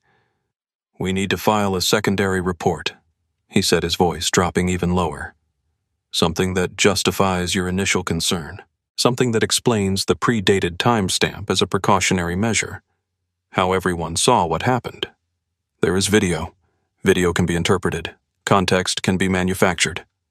Mercer's eyes darted toward the crowd, toward the phones, toward the fragments of control he was desperately trying to gather. Claim he made threatening statements before the cameras started recording. Claim you felt in immediate danger. Your word against his. But the witnesses. Witnesses remember what they expect to remember. Most people were not paying attention until you called for security. We control the narrative from before that moment. Sandra's tablet appeared in her shaking hands. What do I add? Verbal threats. Aggressive body language. Refusal to comply with crew directives before the public confrontation. Mercer watched her type. Timestamp it for 20 minutes before the incident. Say you tried to handle it quietly, but he escalated. The lies took shape on the screen, each keystroke building a fabricated reality designed to bury the truth. What neither of them knew was that this exact strategy had been anticipated. 9 months earlier, when Nate had agreed to participate in the DOT task force investigation, he had met with Victor Reyes to discuss potential scenarios. They had analyzed how discrimination typically operated in aviation, not through obvious acts that could be easily prosecuted, but through accumulated patterns of complaints reports and documentation that built cases against targeted pilots over time. The cover-up was always the most damning evidence. Nate's recording device had captured everything. Not just Sandra's original words, not just the torn credentials, not just Bradley's handwritten insult, but now Mercer's whispered instructions to fabricate evidence. The conspiracy laid bare in their own voices. Back at the main confrontation, Ryan Mitchell was watching the whispered conference with growing unease. "Captain," he said quietly to Nate, "they are planning something." "I know. Let them. Should we not? Every action they take right now is being documented. Every fabrication they create becomes evidence of intent. The more they try to cover up, the deeper they dig themselves." Nate's voice carried the patient certainty of a man who had seen this moment coming for a long time. Let them dig. Rosa had positioned herself between the crowd and the jet bridge entrance, her small form a symbolic barrier against injustice. Tommy stood beside her, his young face solemn with the gravity he sensed but did not fully understand. "Grandma?" he whispered. "Are the bad guys going to win?" Rosa squeezed his hand. "No, mijo. The bad guys never win forever. Sometimes it takes time for justice to arrive, but it always arrives." James Crawford moved closer to Derek. "You are getting all of this. Every word, including whatever they are whispering over there." "Good." Crawford's expression was grim. "I spent 40 years watching people like Mercer operate. They always think they are untouchable. They always think the rules do not apply to them. Do the rules apply to them?"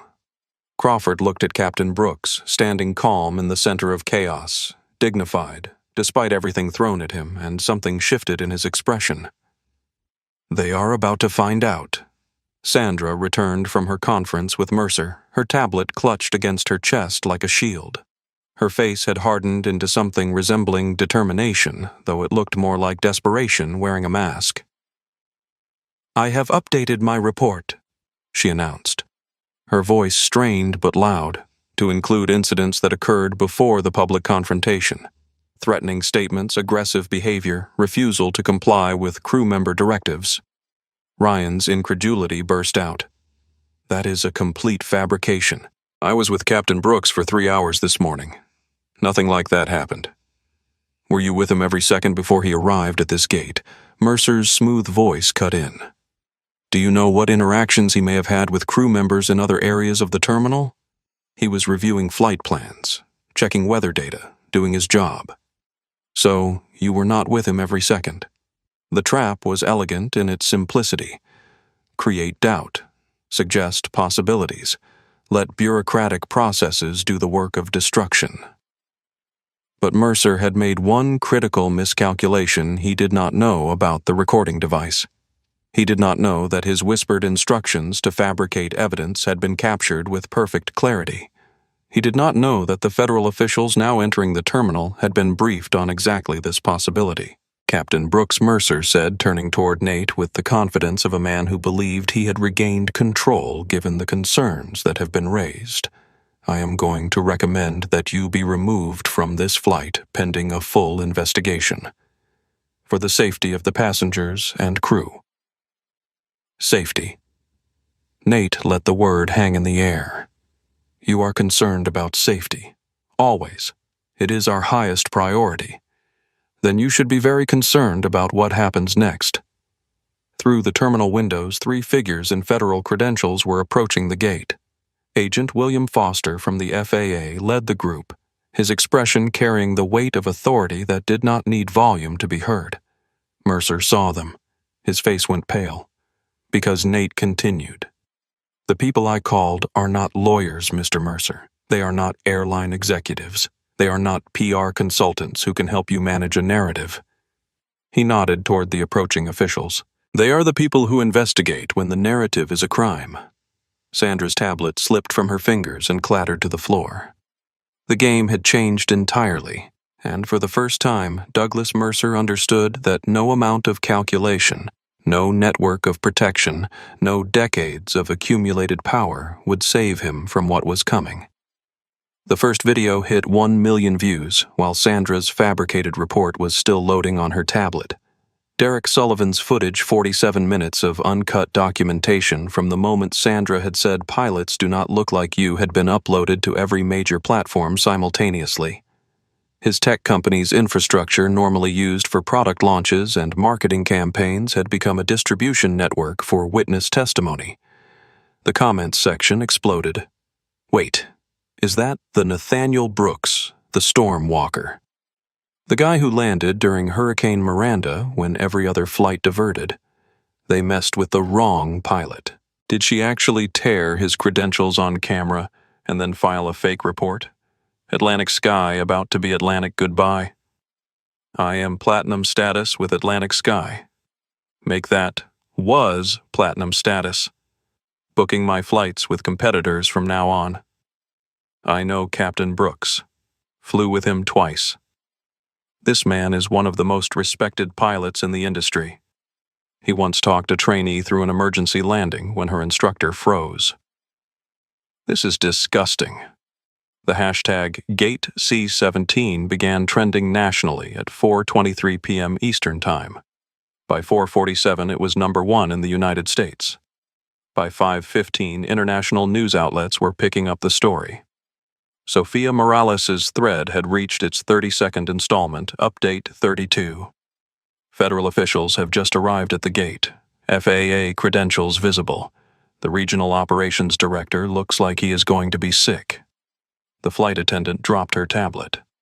Something big is happening. Something very big.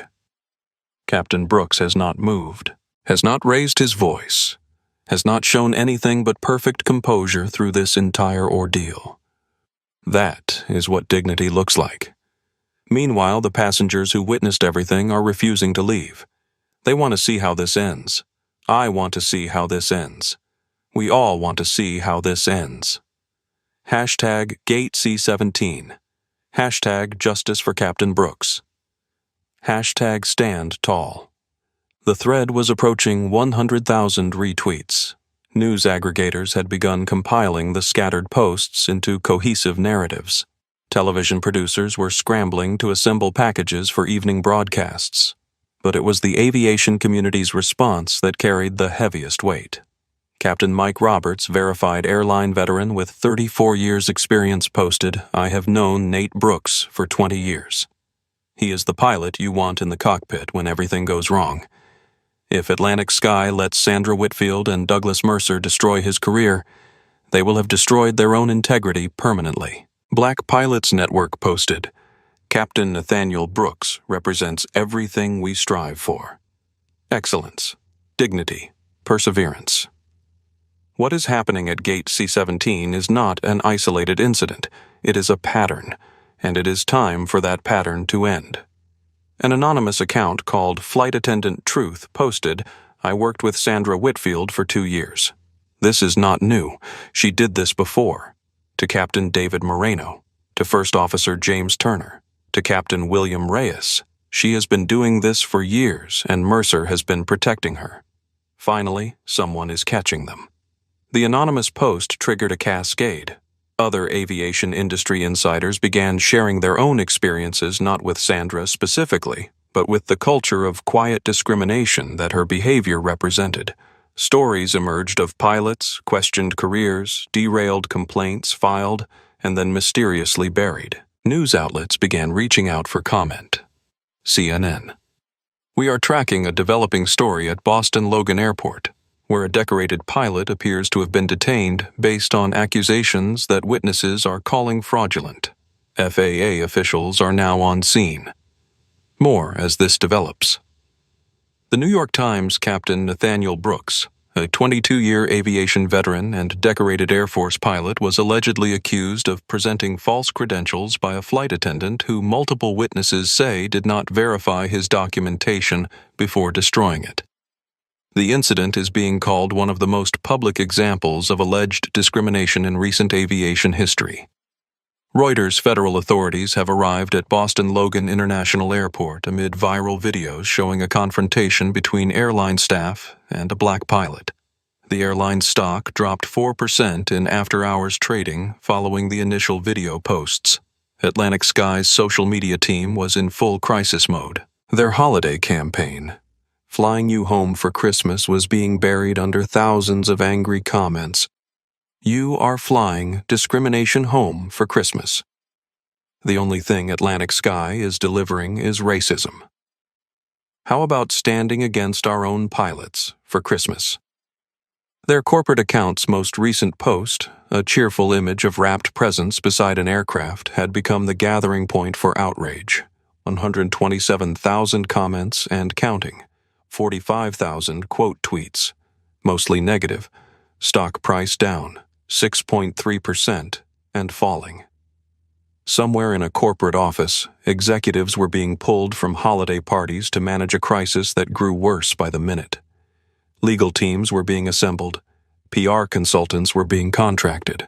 Emergency board meetings were being scheduled. But at Gate C-17, the person at the center of the storm remained perfectly still. Captain Nathaniel Brooks stood where he had been standing since Sandra Whitfield first confronted him. His uniform was still pressed. His posture was still impeccable. His face still carried that extraordinary calm that so many people were now analyzing in freeze frames and slow-motion replays. Derek Sullivan, who had captured more viral moments than he could count in his tech career, recognized something in Nate's composure that transcended ordinary patience. He knew, Derek murmured to himself. He knew this was going to happen. Maybe not today, maybe not here. But he was ready. It was true. Nate had spent his entire life preparing for moments like this. Moments when everything he had earned would be questioned, when his competence would be doubted, when his presence would be challenged simply because of who he was. He had prepared by being excellent. He had prepared by being patient. And he had prepared by ensuring that when the moment finally came, he would have weapons his attackers could not imagine. Those weapons had just arrived. Right now, as you are watching this, millions of people around the world are witnessing what happened at Gate C-17. The hashtag is trending worldwide. The airline's stock is plummeting. Executives are being pulled from holiday parties to manage a crisis they never saw coming. And Captain Nathaniel Brooks is still standing exactly where he has earned the right to stand.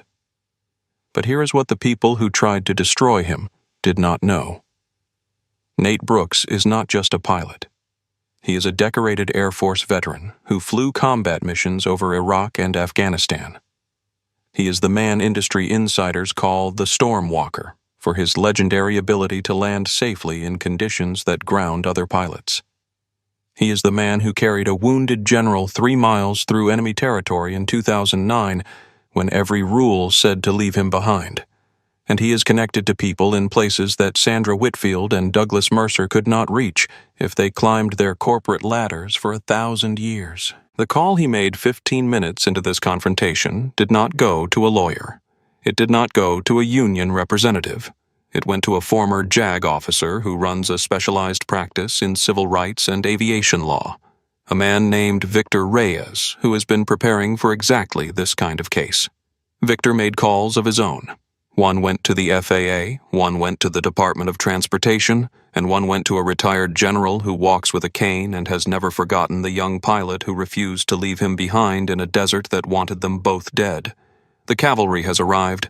You are about to see what happens when the powerful finally face consequences for their actions.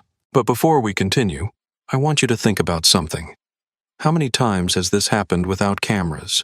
How many pilots have been questioned, accused, and destroyed when no one was there to witness? How many careers have ended because someone's instincts were actually prejudice with a uniform? Captain Brooks was ready. He had documentation. He had connections. He had 22 years of impeccable service that made him untouchable, or would have if the truth still mattered in these situations. Most people do not have what he has. Most people face these moments alone without witnesses, without recordings, without the infrastructure to fight back. That is why this story matters. Not just for Nate Brooks, but for everyone who has ever been told they do not belong where they have earned the right to stand. Share this video. Subscribe to this channel. And if you have ever faced your own Gate C-17, your own moment when someone decided you did not fit their expectations, tell your story in the comments below. Because silence protects the people who do these things. And today at Gate C-17, silence ended. Now watch what happens next. Agent William Foster walked through Boston Logan Terminal C with the measured pace of a man who had learned that authority did not require speed. At 48, with over 2 decades of federal service behind him, he had investigated aviation incidents ranging from mechanical failures to criminal conspiracies. He had testified before Congress. He had brought down executives who believed their positions made them immune to consequences. This case, he suspected, would be one of the most significant of his career. Behind him walked 2 additional FAA investigators and a representative from the Department of Transportation's Office of Civil Rights. Their credentials were visible, their purpose unmistakable. The crowd at Gate C-17 parted as they approached not from fear but from recognition that something decisive was about to happen. Foster took in the scene with practiced assessment. The pilot standing calm in the center, the flight attendant with mascara-streaked cheeks, the executive trying to project confidence while his hands trembled slightly at his sides. Multiple phones pointed in his direction, recording. Witnesses clustered in groups, their body language clearly aligned with the pilot. "I am Agent William Foster, FAA."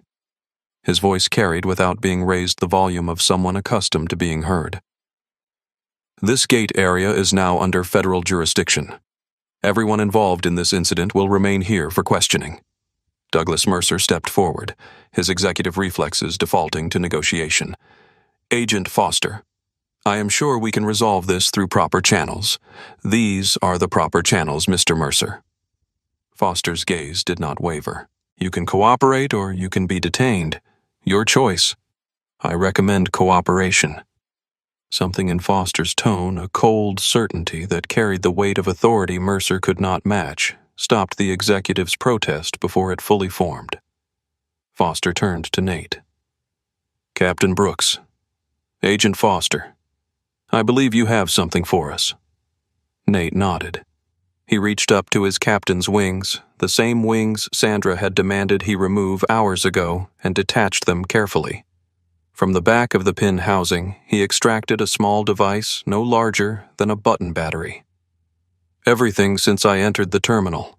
Audio timestamp location data, including..." He paused, glancing at Mercer and Sandra. "Including private conversations that took place approximately 11 minutes ago when these 2 individuals discussed fabricating additional evidence." Sandra's gasp was audible across the gate area. Mercer's face drained of color. That cannot be admissible." "You recorded private, I recorded potential criminal activity in a public airport during the course of a federal investigation." Nate's voice remained perfectly level. "The admissibility has already been established. Protocol Cardinal was designed specifically for situations like this." Foster accepted the device, handing it to one of his colleagues for immediate preservation. "We also have independent witness testimony being compiled." He gestured toward Derek. "And approximately 47 minutes of video documentation that is currently being viewed by several million people." "Several million?" Sandra's voice cracked. "The number is still climbing." Foster consulted his phone briefly. "Currently trending globally. I believe the phrase Atlantic sky is finished is appearing with some frequency." Rosa Delgado stepped forward, Tommy still clutching her hand. "Agent Foster, I watched everything from the beginning. I will testify. I will swear to everything I saw.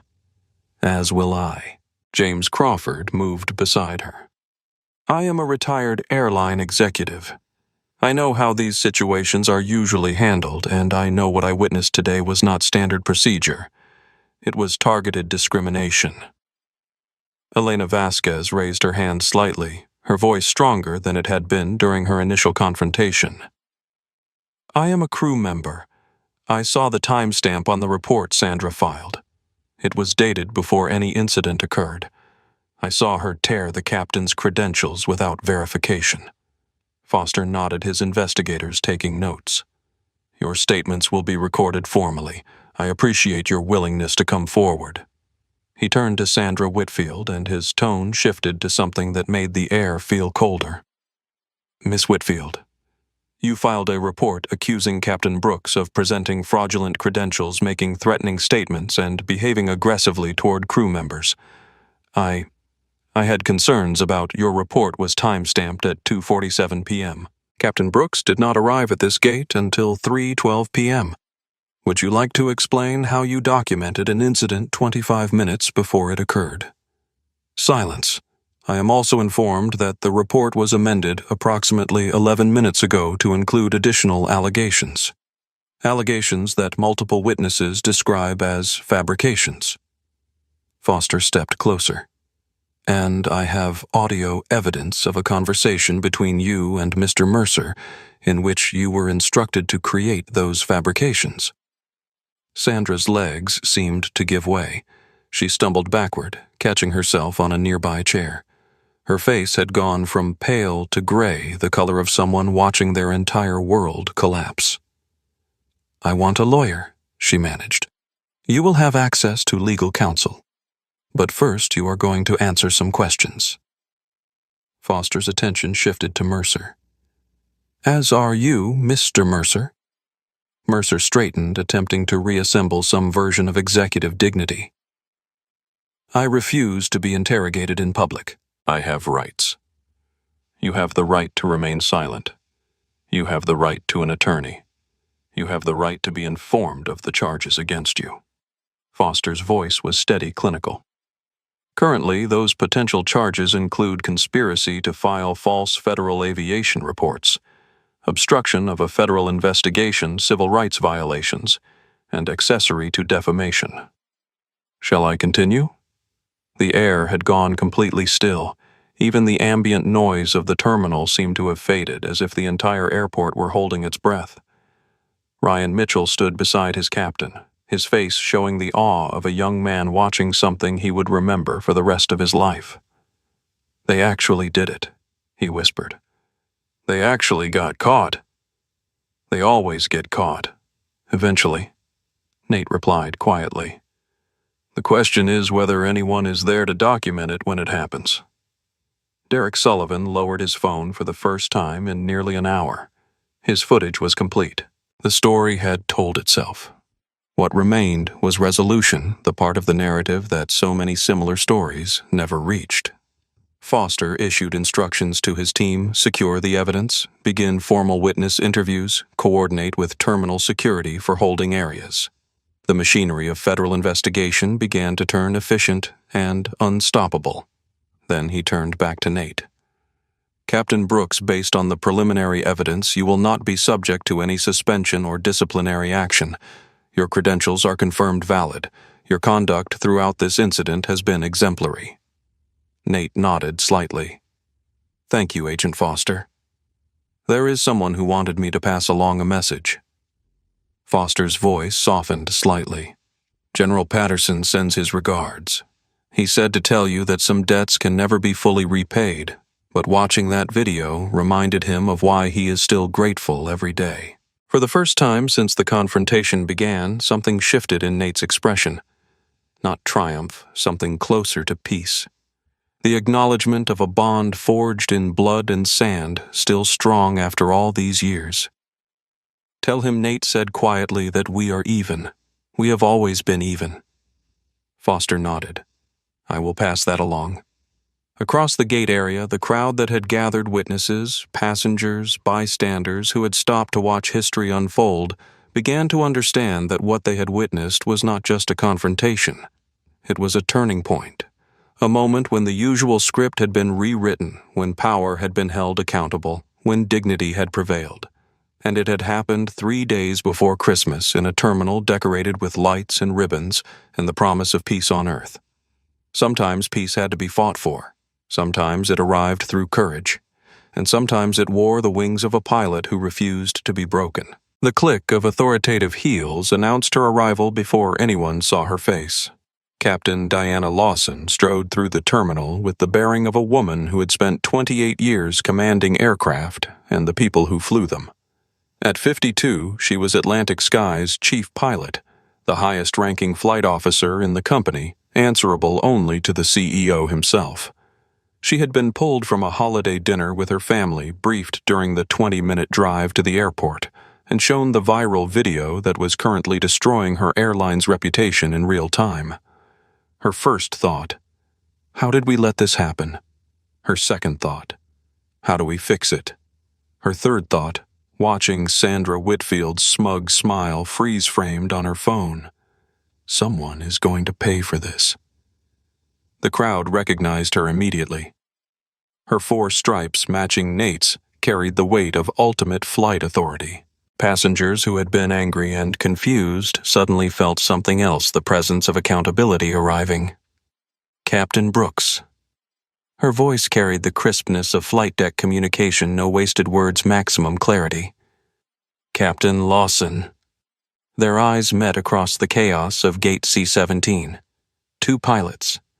2 decades of service each.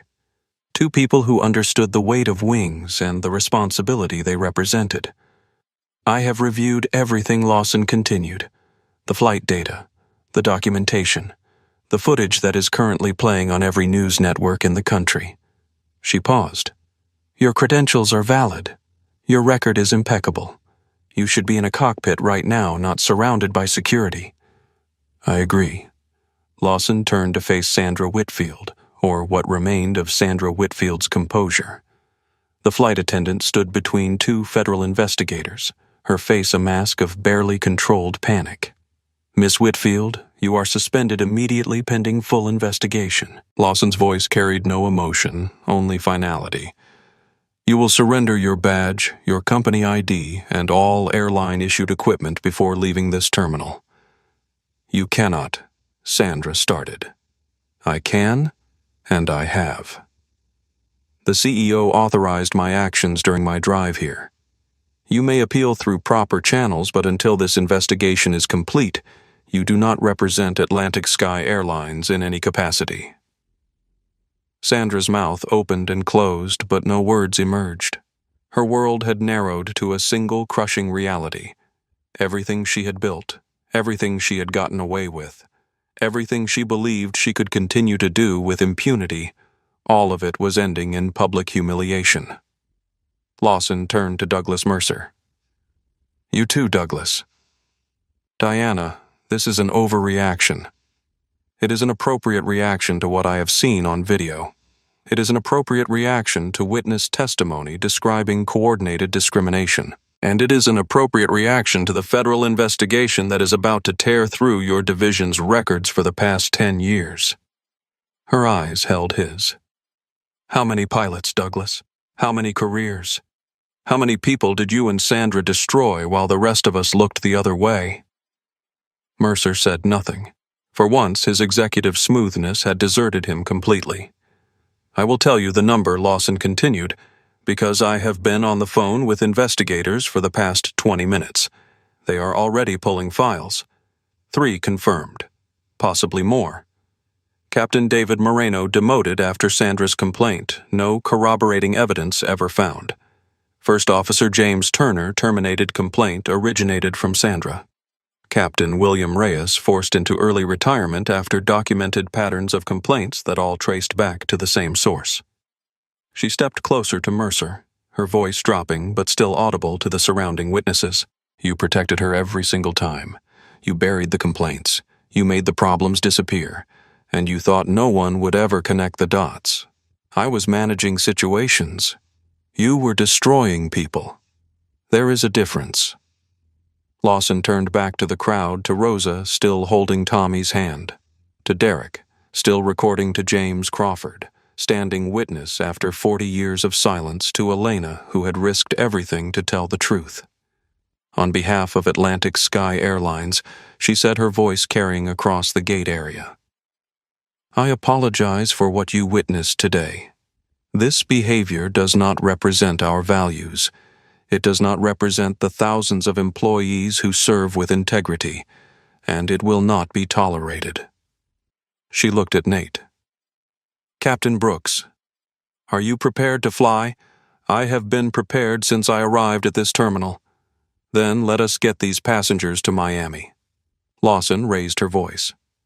"Flight 1947 to Miami will be departing in 45 minutes. Captain Nathaniel Brooks is your pilot. I personally guarantee his competence, his credentials, and his commitment to your safety." A ripple of applause began somewhere in the crowd. It spread quickly, building into a wave that filled the gate area with the sound of vindication. Not celebration, something deeper. The acknowledgement that justice, for once, had prevailed. Tommy broke free from Rosa's hand and ran toward Nate. The captain knelt to meet him, bringing himself to the child's eye level. "Are you going to fly the plane now?" Tommy asked. "I am. Can I see the cockpit before we take off?" Nate smiled, the first full smile he had allowed himself since this ordeal began. "I think that can be arranged." Rosa approached, tears streaming down her weathered cheeks. "God bless you, Captain. God bless you for standing tall. Thank you for standing with me, Mrs. Delgado." Nate took her hand gently. "Your courage meant more than you know." "It was not courage," Rosa said. "It was just telling the truth. The courage was yours." Around them, the machinery of justice continued to turn. Sandra was escorted toward holding areas. Mercer was led away for formal questioning. Statements were being recorded, evidence preserved, a case being built that would echo through aviation industry conference rooms for years to come. But at the center of it all, a pilot and a child stood together, united by something simpler and stronger than policy or procedure. Hope. The airport administration wing had been transformed into a temporary federal facility. Conference rooms became interview spaces. Break areas became evidence processing centers. The holiday decorations that lined the hallways, wreaths, tinsel, a small Christmas tree by the water cooler, seemed almost grotesque against the gravity of what was unfolding. Sandra Whitfield sat alone in a conference room separated from the terminal where her world had collapsed. The fluorescent lights buzzed overhead with the indifferent hum of institutional spaces. Across the table sat Agent William Foster, his file folder open, his expression unreadable. "Miss Whitfield?" He began, his voice carrying the flat neutrality of formal investigation. "I want to be clear about your situation. You have the right to an attorney. You have the right to remain silent. Anything you say can and will be used against you. Do you understand these rights?" Sandra nodded, her eyes red, her hands clasped so tightly her knuckles had gone white. "For the record, please confirm verbally." "I understand," she whispered. "Good." Foster turned a page in his folder. "Let us start with the incident report you filed at 2:47 p.m. today. This report described Captain Nathaniel Brooks arriving at your gate with suspicious documentation and behaving in a hostile and threatening manner." He looked up. Captain Brooks did not arrive at gate C-17 until 3:12 p.m. That is 25 minutes after your report was filed. How do you explain that Sandra's mouth worked silently for a moment? I must have entered the time wrong. A mistake. A mistake that just happened to create documentation of an incident before that incident occurred. Yes. I was stressed. The holidays, the pressure. Foster let the silence stretch. When he spoke again, his voice was quieter, but no less sharp. "We have also reviewed the modifications made to your report approximately 11 minutes ago. You added allegations of verbal threats and aggressive behavior. Allegations that were not present in the original filing. I remembered additional details. You remembered them while standing near Douglas Mercer, with whom you were observed having a private conversation. A conversation that was recorded." Sandra's already pale face went chalk white. Recorded. Captain Brooks was wearing a device provided by a federal task force investigating discrimination in commercial aviation. Audio recording timestamp synchronized to federal servers admissible in court. Foster closed his folder. We have you on tape being instructed by your supervisor to fabricate evidence. The sound Sandra made was somewhere between a gasp and a sob. Her composed facade already cracked, shattered completely. I was not trying to. Her voice fragmented. Douglas told me. He said it was how things were done. Explain that statement, please. And she did. Haltingly, tearfully, desperately, the dam that had held back years of complicity burst open under the weight of federal consequence. Douglas Mercer had identified her years ago. She had a talent, he said, a willingness to act. There were certain pilots who did not fit the culture, who needed to be managed, who would be better off in different positions or different airlines entirely. He never used explicit language. He did not have to. Sandra had understood. Sandra had delivered. Captain David Moreno. First Officer James Turner. Captain William Reyes. 3 pilots whose careers had been destroyed through the same process, Sandra raising concerns, filing reports, creating documentation that built cases over time. Mercer providing cover-burying counter-complaints, ensuring that her targets never had the institutional support to fight back. I thought I was protecting the airline, Sandra said, her voice barely audible. That is what Douglas always said. We were protecting the brand, maintaining standards. Standards, Foster repeated. Were these standards applied equally to all crew members? The silence that followed was answer enough. In an adjacent conference room, Douglas Mercer faced a different interrogator. His lawyer sat beside him, a partner from one of Boston's most expensive firms, called away from a holiday gathering and still wearing his cocktail attire beneath a hastily acquired overcoat. My client maintains that any actions taken were within the scope of normal airline management, the lawyer said. Personnel decisions involve subjective assessments. Personnel decisions do not typically involve pre-written incident reports, coordinated false accusations, or whispered instructions to fabricate evidence in airport terminals. The DOT representative, a woman in her 50s with the demeanor of someone who had seen corporate deflection countless times, was unmoved. We have audio. We have witnesses. We have a pattern spanning multiple years involving multiple victims.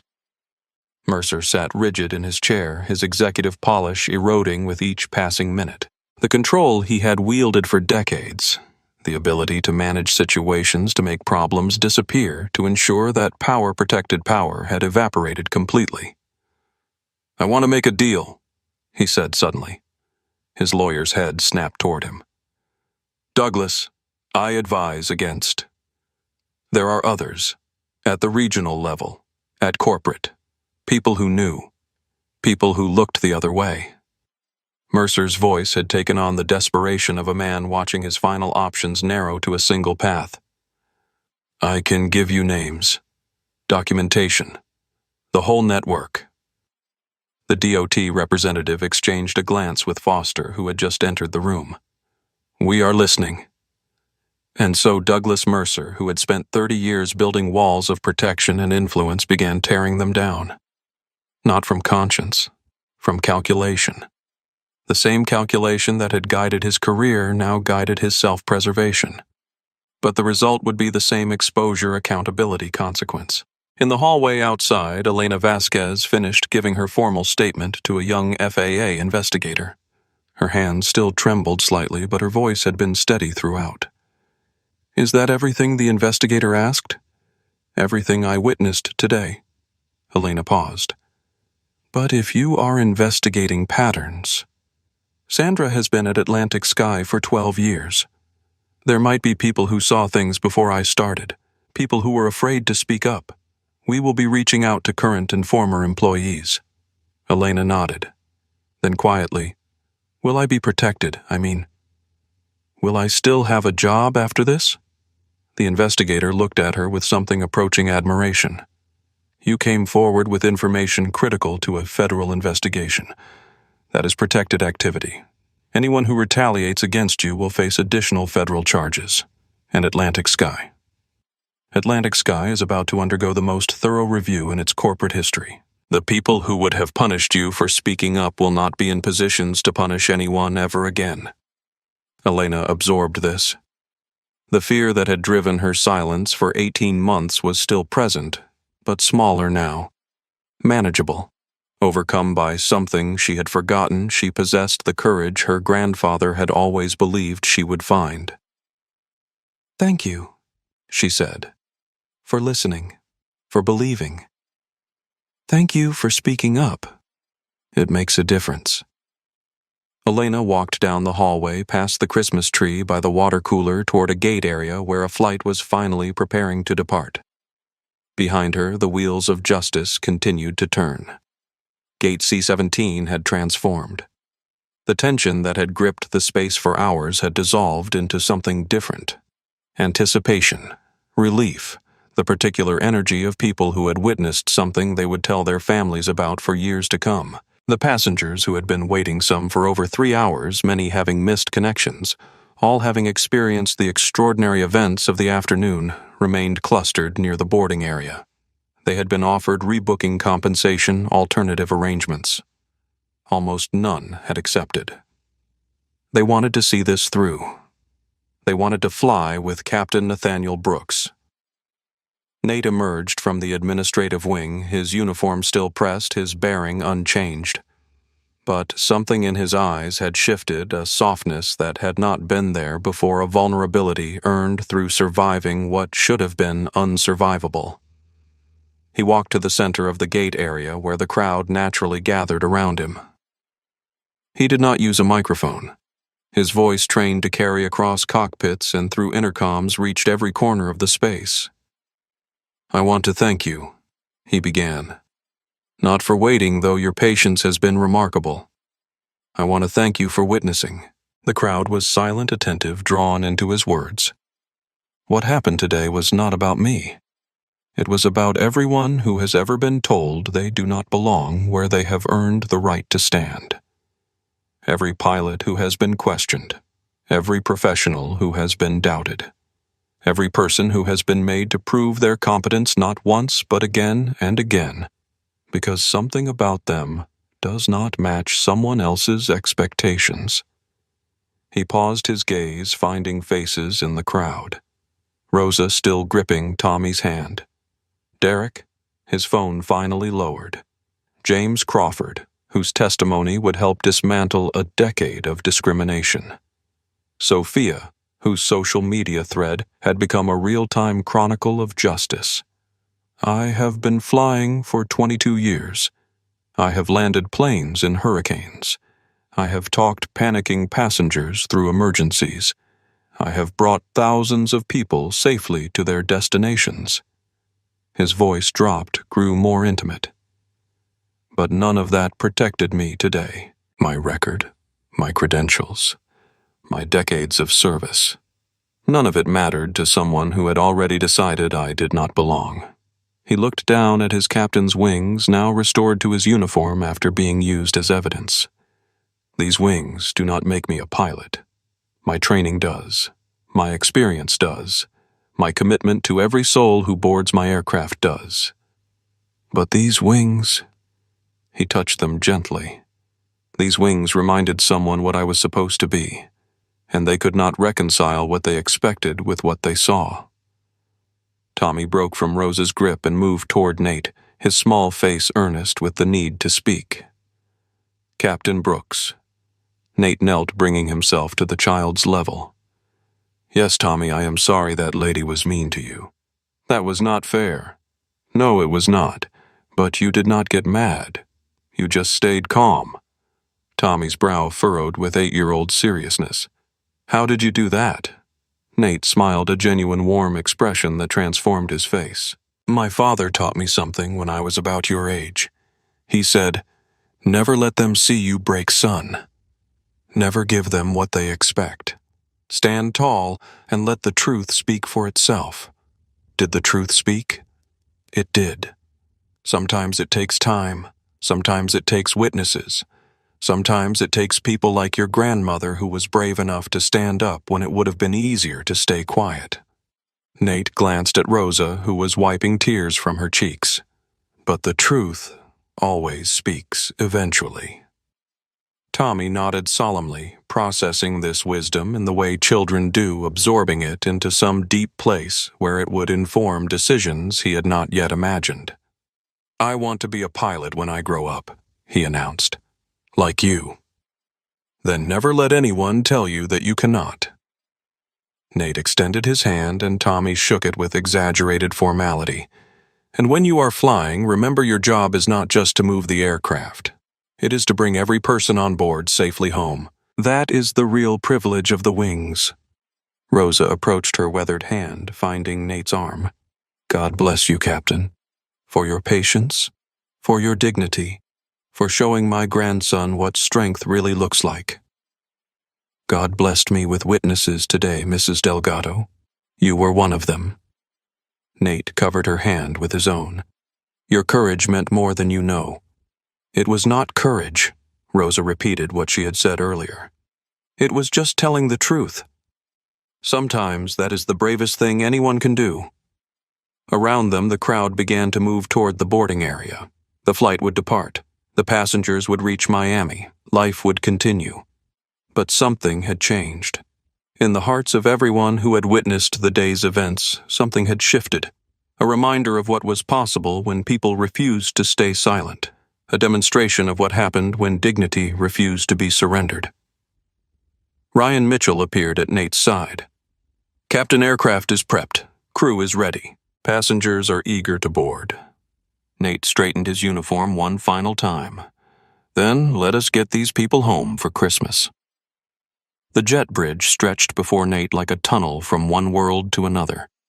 Behind him lay the chaos of Gate C-17, the accusations, the witnesses, the turning wheels of federal investigation.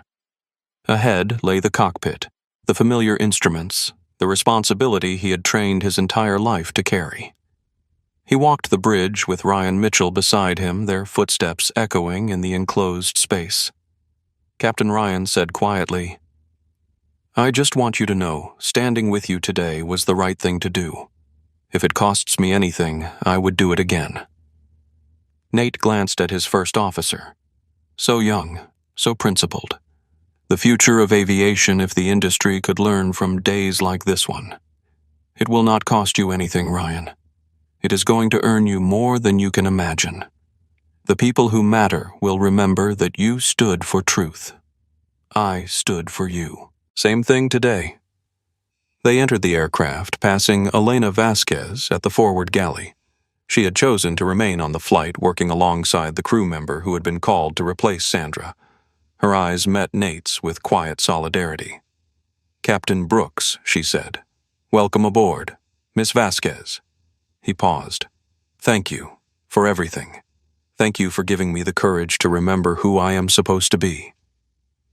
The cockpit embraced Nate with its familiar geometry, the instrument panel, the throttle quadrant, the windows that would soon frame nothing but sky.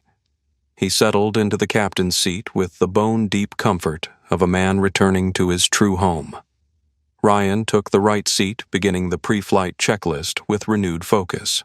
The routine felt sacred today, each item a reminder of purpose and responsibility. Fuel quantity verified. Verified. Nate confirmed. Flight management system programmed. Confirmed. Weather briefing reviewed.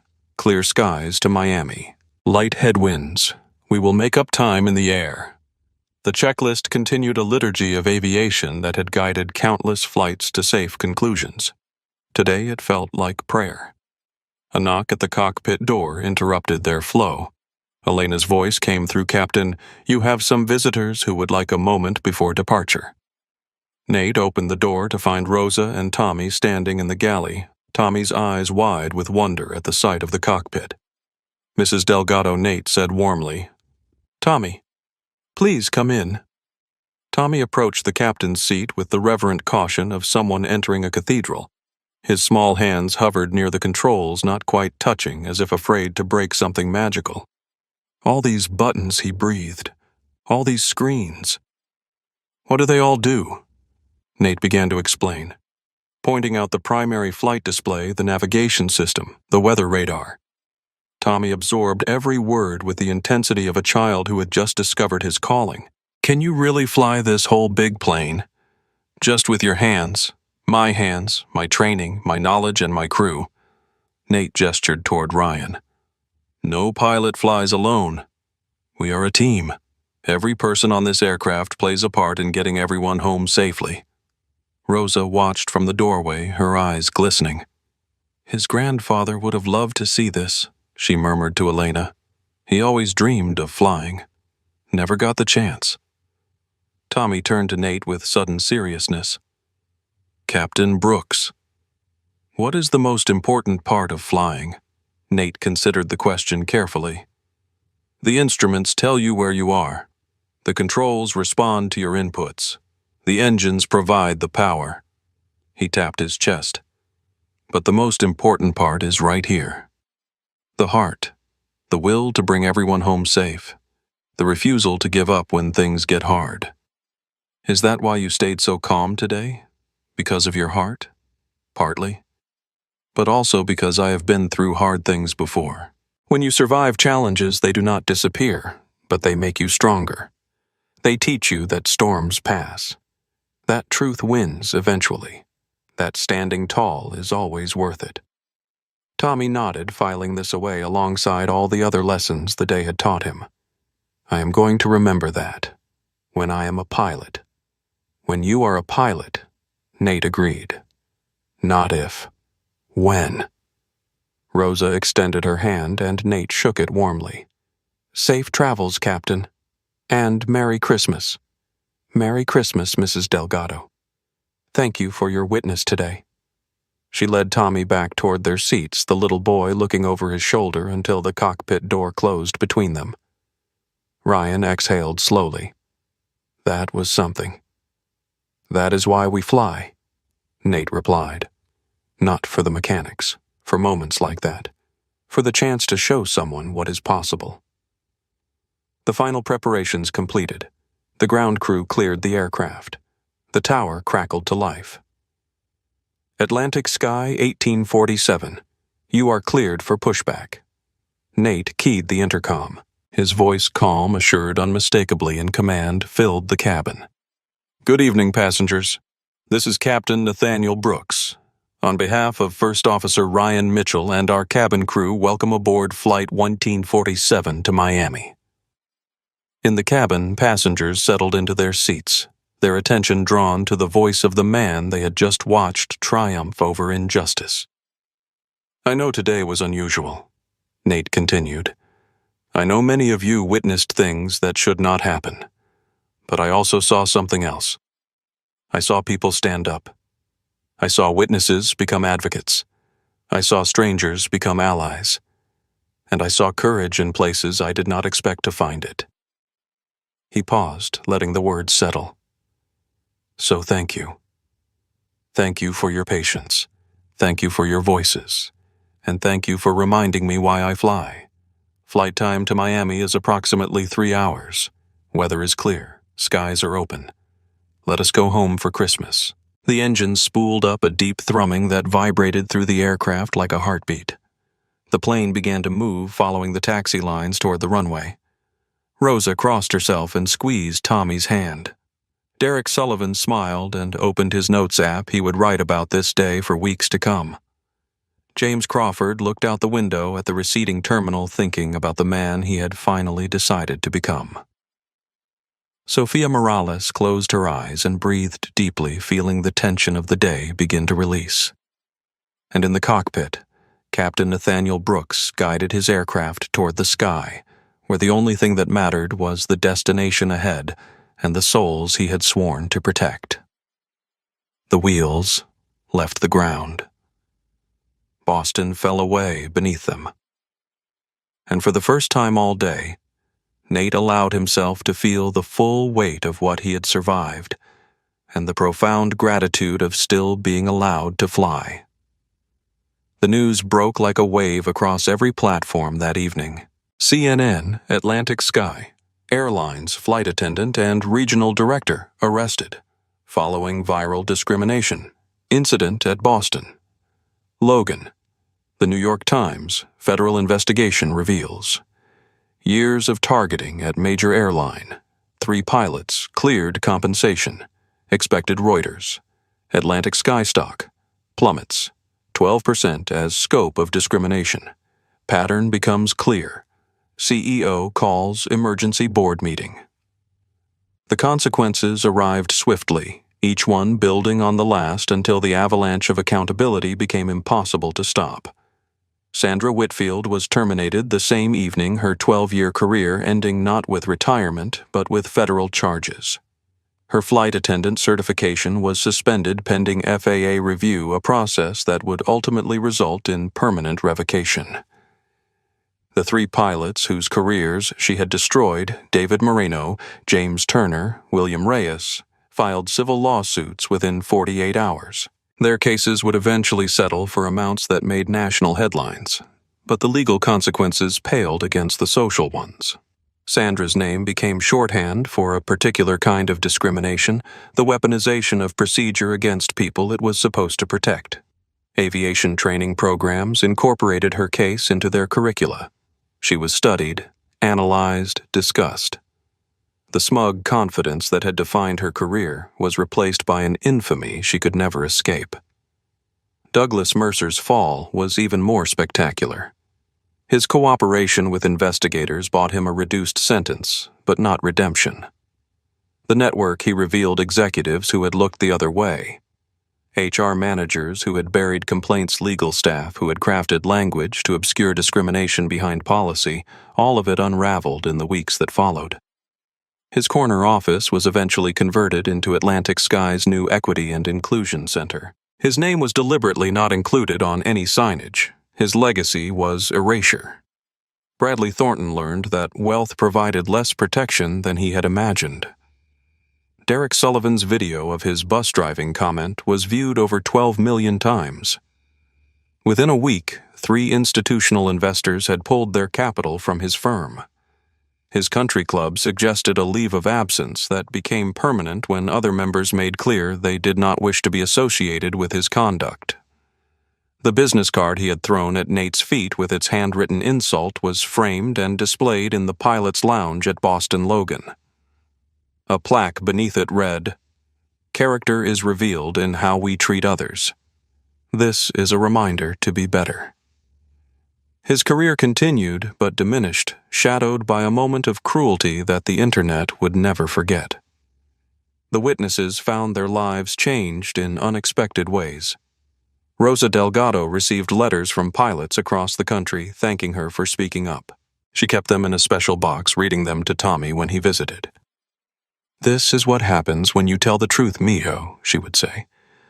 "People remember. People are grateful."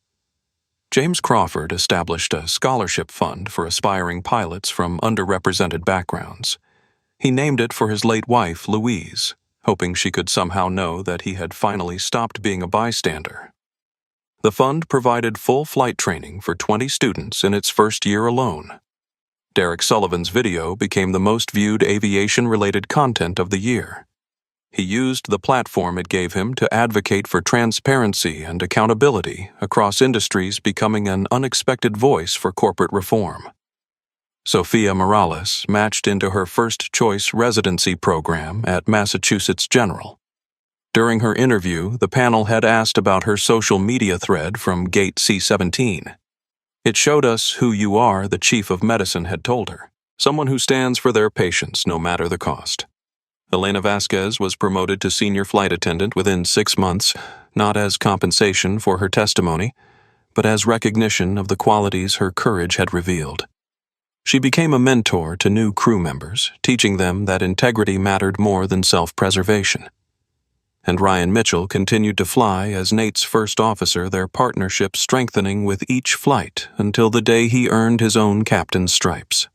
At his promotion ceremony, he publicly thanked Nate for showing him what leadership truly meant. Christmas Day arrived 3 days later. The storm had passed. The consequences continued to unfold. But in a small house in Atlanta, Georgia, none of that mattered. Nate sat beside his mother, Grace Brooks, now 78 years old, in the living room where he had grown up. The Christmas tree in the corner was the same artificial tree she had used for 30 years, slightly crooked, decorated with ornaments that carried decades of memories. On the mantel in a silver frame was a photograph of his father Raymond, the carpenter who had built churches with his hands and character in his son. "Your father would be so proud," Grace said, her hand finding Nate's. Her eyes were clear despite her years, her voice strong despite the emotion behind it. "I felt him with me, Mama," Nate replied quietly. "The whole time. When she tore those documents, when security closed in, when everyone was watching, I heard his voice. Never let them see you break, son." Grace squeezed his hand. "You did not break. I never will." They sat in comfortable silence, watching the Christmas lights blink on the tree, listening to carols play softly from the old radio Grace still refused to replace. A knock at the door interrupted the moment. Nate opened it to find a courier holding a small package. "Captain Nathaniel Brooks. That is me." He signed for the delivery and brought it inside. The package was light, carefully wrapped. No return address, but something about it felt significant. Inside was a model airplane, a small replica of the UH-60 Black Hawk he had flown in Afghanistan. And beneath it a handwritten letter on paper that bore no letterhead but carried unmistakable weight. "Dear Captain Brooks, I am Tommy. My grandma Rosa helped me write this. Thank you for showing me that pilots can look like anyone. Thank you for being brave when people were mean. I am going to be a pilot when I grow up. I want to be like you. My grandma says you carried a general through the desert when you were in the army. She says that is what heroes do. I think you are a hero. Merry Christmas." Your friend Tommy Delgado Nate read the letter 3 times. The 4th time he read it aloud to his mother. When he finished, Grace was crying. So was he. "That is your legacy," she whispered. "Not the investigations or the news coverage. Not the lawsuits or the firings. That boy. His dreams. What you showed him was possible." Nate placed the model airplane on the mantel beside his father's photograph. 2 symbols of courage from different eras united by the same truth. Standing tall was never about what you gained. It was about what you gave to those who came after you. He picked up his phone and dialed Victor Reyes. "Nate, Merry Christmas. Merry Christmas, Victor. I want to start something. Flying lessons for kids who have never seen a cockpit. Scholarships, mentorship, everything it takes to help them reach the sky." Victor paused. "You want to call it something?" Nate looked at his father's picture, at the model airplane, at the letter from an 8-year-old boy who now dreamed of flying because a pilot had refused to be broken. "Call it Stand Tall." Within a year, the program had enrolled 340 young people from underserved communities. 47 earned pilot certifications. 3 were hired by major airlines. One of them, eventually, was Tommy Delgado. On December 22, 2024, a flight attendant looked at Captain Nathaniel Brooks and saw someone who did not belong. She did not see the 22 years of service. She did not see the 14,200 flight hours. She did not see the lives he had saved, the storms he had navigated, the wounded general he had carried out of hell. She saw what she wanted to see, and she paid the price. But this story is not about punishment. It is about what happens when people find their voices. Rosa Delgado, a 71-year-old grandmother who stood up when everyone else stayed seated, who told the truth when silence would have been easier, who showed her grandson what courage looks like in ordinary moments. James Crawford, a man who had been silent for 40 years, who finally spoke, who established a scholarship fund to ensure that future pilots would have chances he had failed to protect, who proved that it is never too late to become the person you should have been. Elena Vasquez, a junior flight attendant who risked everything to tell the truth, who remembered her grandfather's words and chose integrity over security, who discovered that standing for something was worth more than any job title. Ryan Mitchell, a young pilot who stood beside his captain when it mattered most, who refused to be intimidated, who showed that allyship is not a word, it is an action. Derek Sullivan, who recorded not for clicks, but for accountability, who used his platform to ensure that truth could not be buried, who proved that witnesses change outcomes.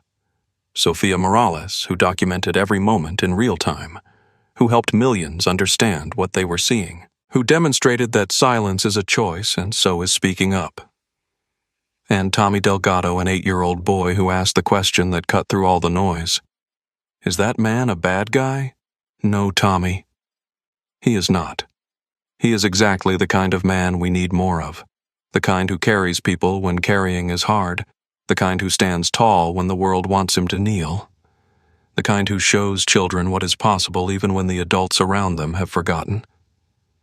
Captain Nathaniel Brooks kept flying. Not because he had to offers poured in from every major airline, from consulting firms, from speaking circuits that would have made him wealthy. He kept flying because that is who he is.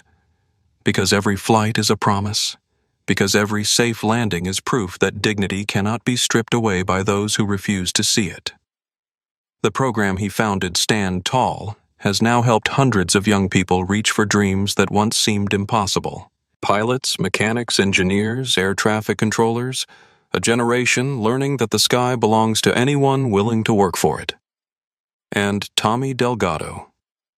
He got his pilot's license on his 18th birthday. His instructor was Captain Nathaniel Brooks. I told you, Nate said, handing him the certificate. When, not if. Tommy looked at the document in his hands, proof of something he had believed since he was 8 years old, standing in a cockpit at Gate C-17, learning that dreams and courage were the same thing. You kept your promise, Tommy said. I always do. Justice is not loud. It does not require revenge. It does not demand destruction. Justice is a pilot who keeps flying, a child who learns to dream, a grandmother who speaks up, an executive who finally finds his conscience, a flight attendant who chooses integrity, a first officer who stands with his captain. Justice is all of us every day deciding whether to witness or look away, whether to speak or stay silent, whether to stand tall or let the weight of the world press us down. The choice is always ours. If you believe that everyone deserves to reach their destination with dignity, share this story. Subscribe to this channel.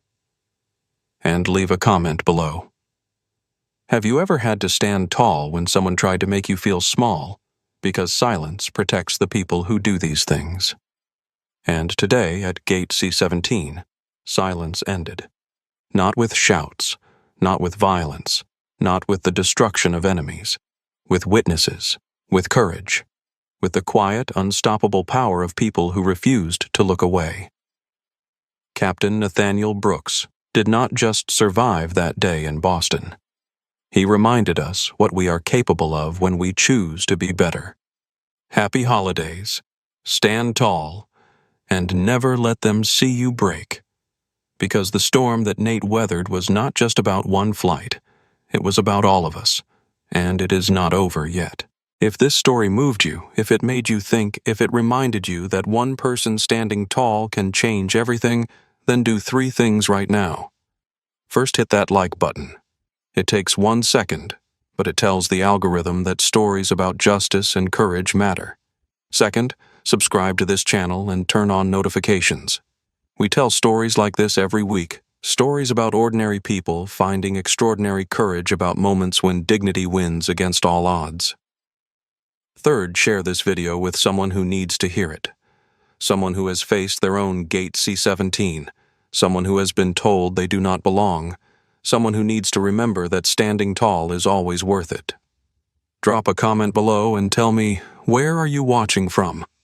And have you ever had a moment when you had to choose between staying silent and speaking up? Your story matters. Your voice matters. And together, we build a world where moments like what happened to Captain Brooks become history instead of headlines. Thank you for watching. Thank you for witnessing. And remember, the sky belongs to everyone brave enough to reach for it. Stand tall.